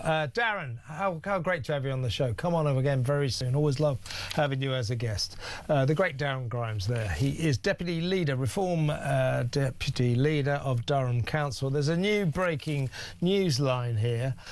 In the last release of Peter Mandelson's vetting files, the then Permanent Secretary of the Foreign Office, I assume that's Sir Philip Barton, so the then Permanent Secretary of the Foreign Office said that Keir Starmer wanted to appoint, and I'm quoting, a small number of political ambassadors. That means it would support Ollie Robbins's claim that he was asked to find one of those positions, those ambassadorships, for Matthew Doyle. This is just vile cronyism. Get my friends jobs, give them peerages, jobs, ambassadors. This is, you know, what we want the Prime Minister to do is to run this country properly, not divide the spoils between his mates, you know, get them nice little jobs around the world. This is just ridiculous, folks. Let me know what you think. I'm going to take some calls later on. I need to get you on the phone. 03444 99 1000. Is the Prime Minister a liar? Does he have to go? What did you think of Ollie Robbins this morning? What do you think of the fact that Peter Mandelson was already British ambassador to the United States, his feet under the desk, dealing with top American and British secrets before they knew whether or not he'd passed the security screening process. Then there he is in the job. We discover, oh, he failed. What should we do about this? I know, we'll make a decision that he didn't fail. That's what happened. Unbelievable. What do you think about that? Can't happen again. Mustn't be allowed to happen again. Maybe no more political ambassadorial appointments. That might be an idea. Just get decent people like Karen Pierce who go about their jobs properly and diligently, as opposed to serving their political masters. What do you think? 0344 499 1000. Get on the phone. Let's talk. It's good to talk on Talk. Let's go to break now. When we come back, Isabel Oakeshott, our international editor, will join us to talk about her latest exclusive scoop, and that is that the migrant crisis has switched, or some of the migrant crisis has switched from France to Belgium. That in just a little while. But first, we're going to talk to the former British ambassador to the Islamic Republic of Iran, Sir Richard Dalton. We'll talk to him next. Then Isabel. So much still to come. Stick around.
Announcement, and I hope I wouldn't have used that. Well, certainly I don't remember trying to get any job for my mates. Can you get a job? Can you help get a job for ex's mates? But don't tell the Foreign Secretary. I don't think it's completely surprising that the Prime Minister would be so sensitive about the way in which he was dealing with a member of his senior team, and particularly a Director of Communications who's in minute-by-minute contact with the media, that he would want that kept to a very, very tight group of people at the time. A position taken from the Cabinet Office was that there was no need to vet Mandelson. He was a member of the House of Lords. He was a Privy Councillor. The risks that attending his appointment were well known and had been made clear to the Prime Minister before appointment. Now, in the across the UK, on DAB+, on YouTube, on your mobile, and on your side, this is Talk. Welcome back. Well, let's talk more about Ollie Robbins this morning, the Prime Minister yesterday, and the ongoing saga of Peter Mandelson. Let's talk to the former British ambassador to Iran, Sir Richard Dalton. Welcome, Sir Richard. Thank you. The Ollie Robbins said this morning two statements that I'd appreciate your reaction to. First, I regret that vetting was not done before the announcement. That is a reference to something that we're all finding pretty damned incredible, that Peter Mandelson was had his feet under his desk, was doing the job of ambassador to the United States, and they had not yet received the results of the security screening process, which we now know when they did get them, he'd failed. It was ticked in the red box. His second statement from Robbins was, "I regret the serious reputational risks that the Prime Minister ignored." These are two pretty damning statements, aren't they, Sir Richard? Yes, and the error in appointing Mandelson has been acknowledged by the Prime Minister, and he has apologised for it. The Prime Minister was in the wrong in selecting him, given his employment record in government in the past. And you're right that vetting should have preceded the announcement. But more generally, in the debate between Mr. Robbins and Mr. Starmer, I believe that Mr. Starmer is more in the right than is Mr. Robbins. And this is because, although I've never operated at the level of permanent undersecretary, I have been Director of Personnel of the Foreign and Commonwealth Office. And I believe that it's important to recognise that all civil servants are servants of the Crown. And that gives them the duty to speak truth to power. And that's a duty which they hold to the nation. And in this case, this was a new fact that emerged. A very limited circle knew about it, that Mandelson had failed vetting. And it would have been right for Mr. Robbins to tell the Prime Minister that and give the Prime Minister the opportunity to take a decision which is rightfully his, not Mr. Robbins's. I couldn't agree with you more, Sir Richard. I've been saying that all afternoon. I don't think Sir Ollie revealed himself in any way to be a dishonourable man. He believes he went through by the book. But the point I've been making all afternoon is, let's not make any bones about this. When Sir Ollie decided, in receipt of this information, that Mandelson had failed the vetting process, when he decided to unilaterally, if you like, overrule that and say, well, he's passed the overall vetting process, and when he decided not to tell the Prime Minister, or shall we say Morgan McSweeney, or any senior officials in Downing Street, I think that was an egregious mistake by Sir Ollie. Would you agree with that? Yes, I should apologise for not describing Sir Ollie Robbins correctly. You called him, but you missed up Mr. Starmer and Mr. Robbins. Yes, They're both knights of the realm, Richard. I got them both wrong, yes. Mr. Stupid. Dalton. Very stupid, Mr. Dalton. Yeah. I don't think it was Sir Ollie's job to interpret the pressure he was under to get the formalities out of the way as overriding his duty of frank and timely advice to ministers. Yeah, but do you... I mean, I think what he was indicating this morning during those 2.5 hours before the Foreign Affairs Select Committee was that he was, if you like, responding. Don't forget, I think he's only been in the job for 10 days, but he was responding to what he said was an atmosphere of high pressure created by the Prime Minister and his staff. And I think that's what Sir Ollie actually wanted to do, was to please the Prime Minister. And to give him what he wanted. And in so doing, I think he made a bad mistake. To my mind, although Sir Ollie did not break the rules, he did technically go by the book, it still, to me, beggars belief that this senior Mandarin, the most senior civil servant in the Foreign Office, decided, I know what I'm going to do. I'm not going to tell anyone that our ambassador to the United States has just failed the security vetting process. I think that's extraordinary. It is, I would suggest, unusual. And the question has arisen, certainly in the Guardian newspaper, as to whether Sir Ollie was correctly advised by the senior Foreign Office official who was briefing him about this bombshell piece of information. And there I'm bound to question whether Sir Ole again took the right decision in not insisting that he should see the file for himself and see the red boxes with the ticks on it, and confirm that indeed, yes, it was a total fail, rather than something where risks could be mitigated with appropriate action. The reason he gave for not insisting on seeing the file was that he checked with the Cabinet Office, and the Cabinet Office said he would have to have a national security reason to override the normal protocol that he would not see the file. Yeah. Now, I believe he did have a national security justification for insisting on being fully informed himself, so that he could then take a fully rounded decision as to whether or not to inform the Prime Minister. And that national security justification is in the nature of the appointment of ambassador in Washington, in which, through whose office flows some of the most sensitive and important information about the security of the United Kingdom. Can I make one last point to you, Sir Richard? And it is this. I would suggest that the Foreign Office in future, the Foreign Office alone in government departments is allowed to, in extreme circumstances, make these decisions to overrule security vetting conclusions. So it was concluded. Well, have you had that confirmed by the Cabinet Office that only the Foreign Office has that? Well, no, that's what Ollie Robbins said. Ollie Robbins said that this morning. I beg your pardon. He did. He said that this morning. That because the Foreign Office deals with extremely sensitive international issues, it does have the right to sometimes, occasionally, overrule security vetting decisions. I would suggest that that power should be taken away from the Foreign Office. We can't have unelected civil servants making decisions of national security.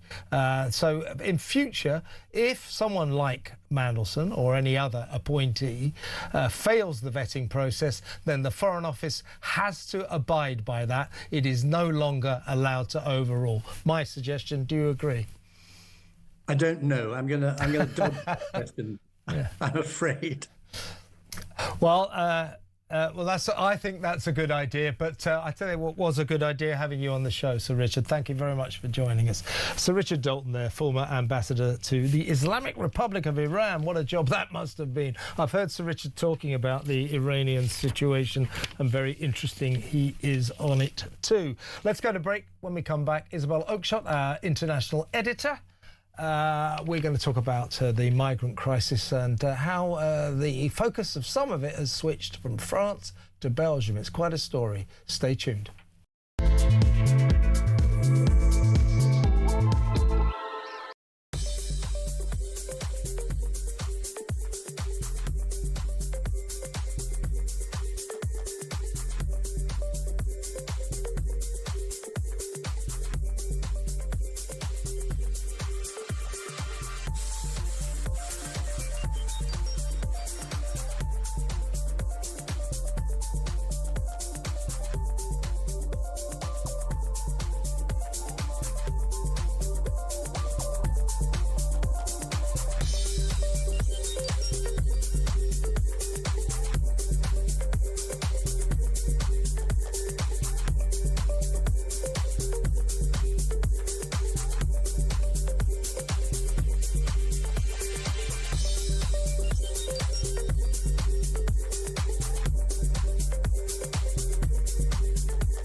across the UK.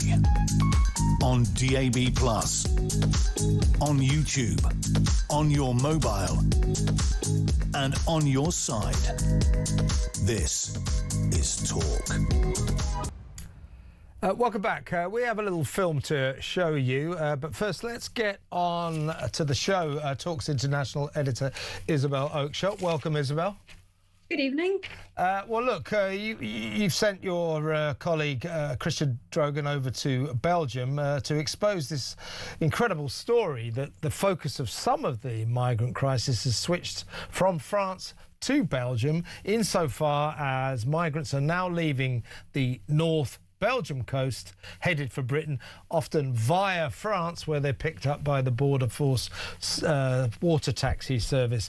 Well, if you just set this up briefly and then we'll play the film. What are we going to be looking at here, Isabel? So what you're going to see here is new evidence of the scale of illegal migration by boat from Belgium to the UK. This is a relatively new thing. It was a thing some years ago, and the Belgian authorities cracked down on it well. But in recent years, there's often been no boats at all taking off from the Belgian coast. This year alone, so far, there have been more than 20 boat departures. And what happens extraordinarily is that the Belgian authorities escort these boats into French waters. And then guess what? The taxi service turns up, right? To us.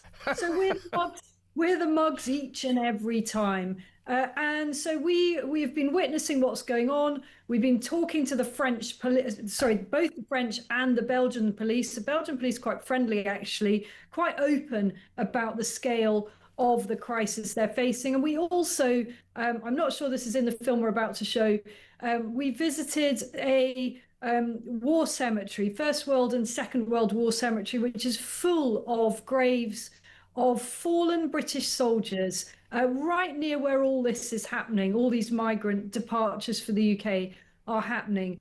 And the poignancy of that is that these are young men who gave their lives in 2 world wars. 1,600 of them are buried near the beaches of Flanders, where we were.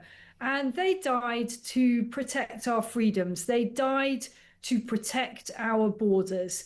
And now we have this modern day invasion underway. And I couldn't help wondering what those fallen soldiers would have made of what is going on now. I think they'd be as appalled as we all are today. Well, look, let's take a look at this film. This is Christian Drogan and what he found out in Belgium. Over the past week, I have been living on the coast of Belgium. Now, I was there to report on small boats leaving the Flemish coast to go to England. In that week, I saw 6 boats leaving. Usually, there's only 1 to 2 boats per year that leave the Belgian coast. So far, this year, there's about 20 boats, 20 small boats that have left the Belgian coast to come to England. So I went there to report on this new epicentre of illegal migration activity for Talk, and this is what we found. I'm stood on Newport Beach in Belgium. The migrants left just halfway down that beach to the pier. The first one is out there, absolutely packed. Police boat, Belgian law enforcement behind it. Sorry, I'm just out of breath. And then there's your second boat, absolutely jam-packed. There you go, off the coast of Belgium. There's another one now. That's the second one I've seen this morning. Now, I'd started to make my way down to the next village just to keep my eyes on. It was about 7:30 in the morning. As I was getting through the dunes on the next beach down, this is when I heard some sirens coming from where I'd just come from, literally where I'd just come from. So I shot down the beach on the bike, and I got to obviously the launch point where the police obviously approached me wondering what I was doing, and that's when I had the conversation with the police after I'd videoed the boats. We were just at the desk, but we can't say much about it. Yeah. You know, I feel quite sorry for you guys, because I actually believe that the British government is causing this problem. Yes. You know. Yes, but the problem for United Kingdom is they are going to United Kingdom. Stay if you went because it can be dangerous. Oh, absolutely. Well, I lived in Dunkirk jungle for 2 weeks undercover, so I know, and I listened to them fire AK-47s, shotguns, pistols. We've had reports also people, so just be careful and take care. Okay, take care. Bye. Thank you. Thanks for your efforts. Anyway. Bye. So perhaps the most worrying thing about this new wave of illegal migration activity that's spread to the coast of Belgium is the fact that the Belgian police clearly don't have the resources that they need to tackle this problem head on. Looking at the statistics, it's quite clear that the rhetoric and the narrative that is being pushed that the French patrols are stepping up, that's why it's spreading to Belgium, is quite clearly nonsense. The stats disprove those claims. The police spotter is out tonight. You can tell it's the police spotter because it flies so low and slow. Just to give you some perspective, that's sort of how low it is. Quite quiet, flies down the coast. It's clear, it's calm. It's that time now, it's 11:10. The evening time has come. It's time to go and do the night-time beach patrol. It's 2026, mid-April. I'm on the trail of the illegal migrants heading to Britain. I will not be deterred in bringing the truth back for my country and what's really going on over the other side of the channel. My first proper interaction and sort of conversation with the Belgian police is when I was cycling down towards the beach and they were parked in the van. I went past them, I thought I'll see what they do, I'll see if they jump out, I'll head down this path in the pitch black down towards the beach where no one should really be going at 1:30 in the morning.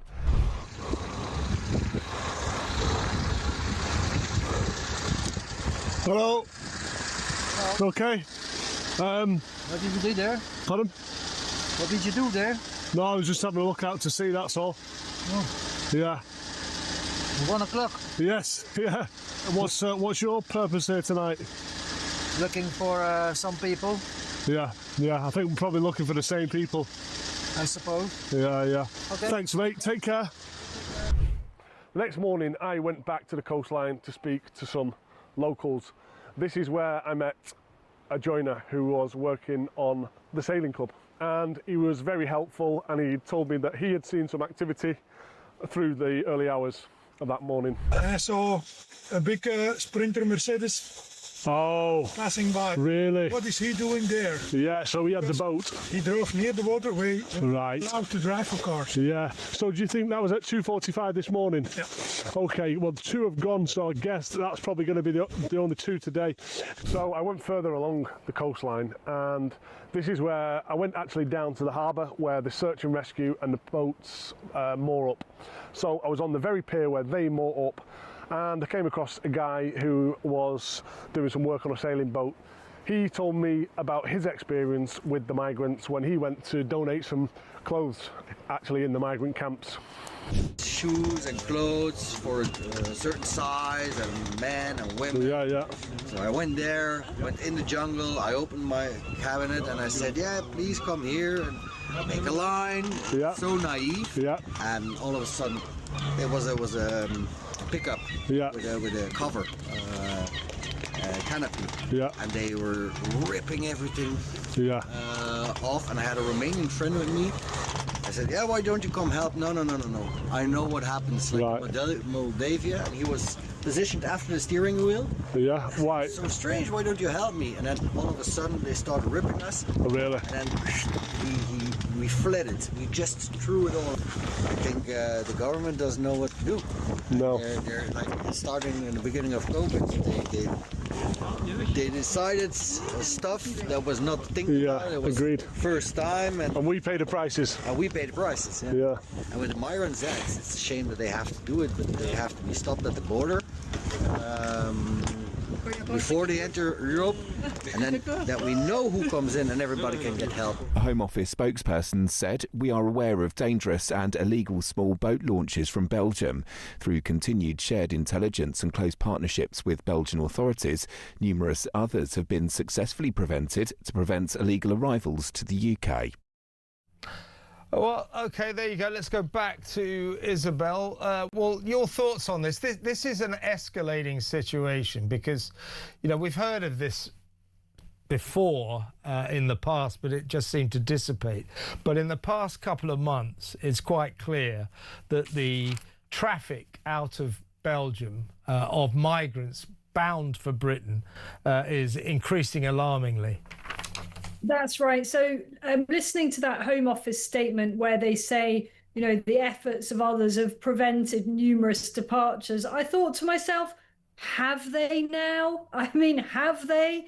Because certainly in the week that we were there, which was a peak week for departures, we saw no evidence whatsoever of the Belgian police preventing any departures. What I think would be fair to say in defence of the Belgian authorities is that they are trying at least to monitor what's going on. They're not hostile to people covering this story, which the French police are. I mean, the French police think nothing of literally arresting journalists for exposing their shameful inadequacy. The Belgian authorities were friendly, and we also know from the governor of West Flanders, that particular part of Belgium, that he is terrified of migrant camps setting up in Belgium as they are in Dunkirk and Calais. To give people an idea of the geography, it's about 15 kilometres from the beaches that we're showing on the camera now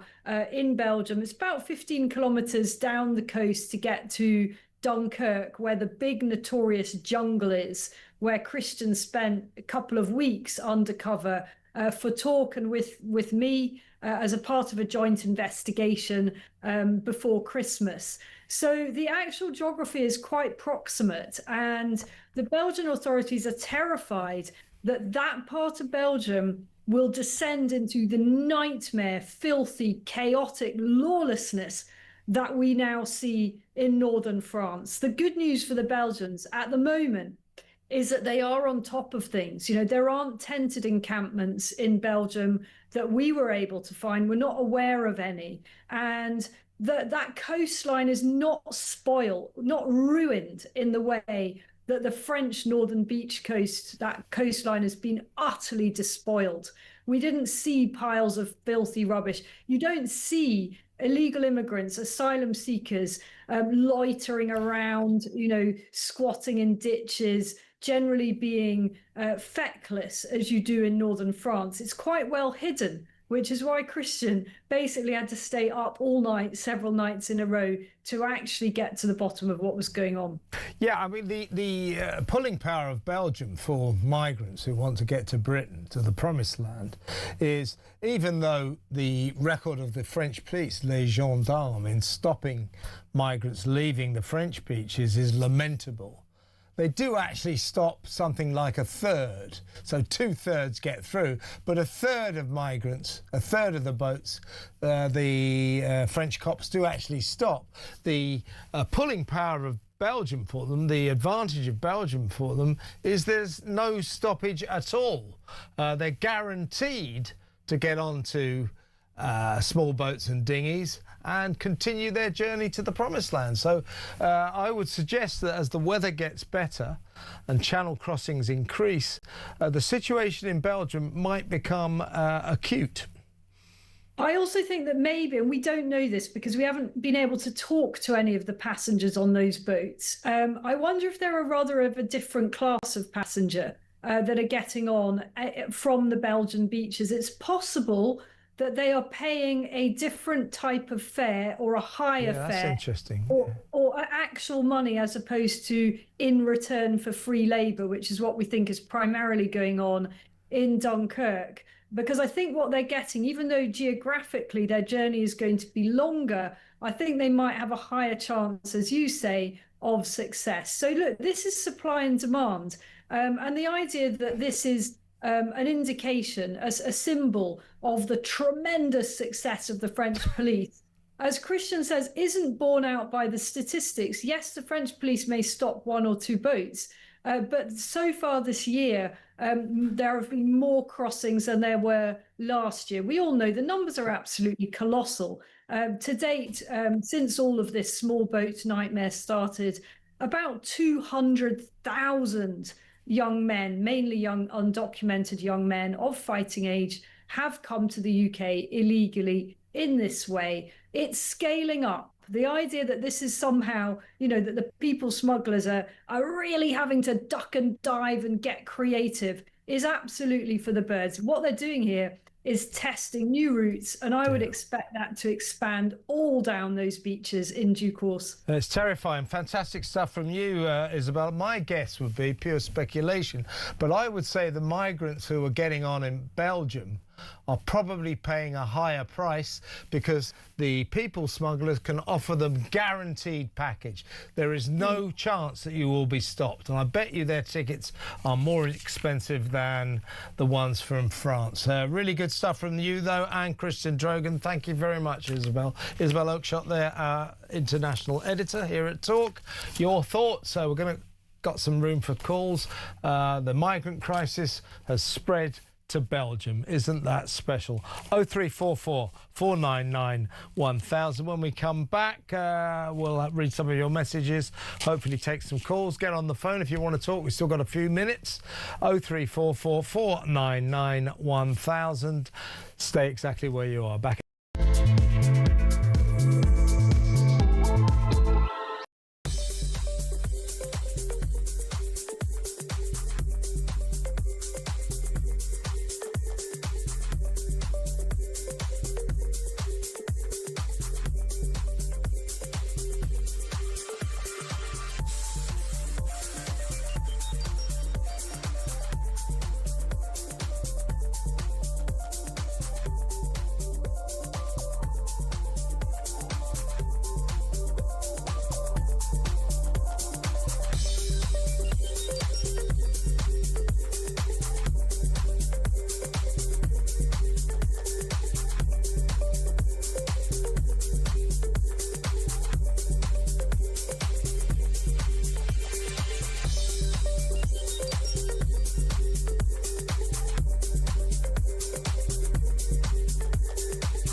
The FCDO insisted.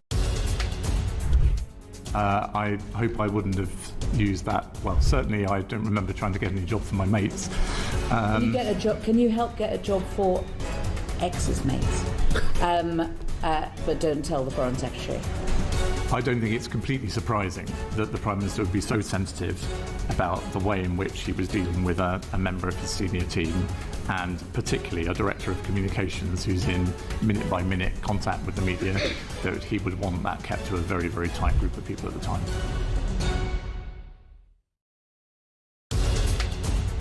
The handover briefing I was getting as I arrived at post was what I felt was a generally dismissive attitude to his vetting clearance. The focus was on getting Mandelson out to Washington quickly. Despite this atmosphere, an atmosphere of pressure, the department completed developed vetting to the normal high standard. Because the vetting process is not there to determine fitness for across the UK. On DAB+, on YouTube, on your mobile, and on your side. This is Talk. Ash from London sends me a message. If Ollie he means, made that decision, it was because Starmer wanted his man, so Starmer is to blame. Right, he only did what Starmer wanted. Yeah, I think he was operating under the system which said that what Keir Starmer wants, Keir Starmer gets. Let's quickly talk to a final call to Janice in Essex. Hi, Janice, what would you like to say? Oh, hi, Kevin. I think you know as well as I do.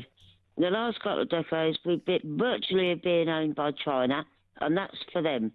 We've all fallen asleep, and we've just letting all these ducks in their rows, because they don't care about us. They only care about feathering their nests. Well, of course they do. They're Chinese. Why would they care about us? He didn't need the money. So what are you saying? Sorry, say that again. Well, look, if anyone is surprised about Mandelson and Starmer, yeah. Once he got on that plinth and he said all what he's going to say, all the promises, as soon as he walked off that, he did complete opposite. And if anybody is surprised by that, the government's taken us for fools for years now. Oh, yeah, we've been taken by... We woke up. Yeah, well, I agree. It's an extremely sorry sight. The spectacle of this Prime Minister, a man who's not fit to do the job, who 80% of the country think is a liar. He certainly made a complete screw-up of this country. The fact that he continues as Prime Minister is really depressing because he doesn't deserve it. Janice, good call. Thank you very much. Call me again. Janice in Essex. And here she is. Alex Phillips is in the studio. Hello, Alex. All right. Yeah, very good. Yeah. I'm all right. Are you all right? Yeah, but no one's offering me a position in a foreign embassy. I'm not going to be head of the mission anywhere. You're no one then. I thought I was going to become the ambassador to Kenya, but no. Yeah, Matthew Doyle. Did you see it's just broken that, in fact, Ollie Robbins' predecessor, Sir Philip Barton, said that he received a memo from Number 10 saying that Keir Starmer had a number of ambassadorships that he wanted to give to his mate. This man turned around and said, I'm going to end the whole, everyone noses in the trough, the appointments of mates, the chumocracy. It's the worst. It's cronyism. He's been handing out peerages like nobody's business. Tony Blair's got the record. More than any other Prime Minister. Yeah, apparently. So far. I mean, he's only got Blair to beat. This is Starmer during the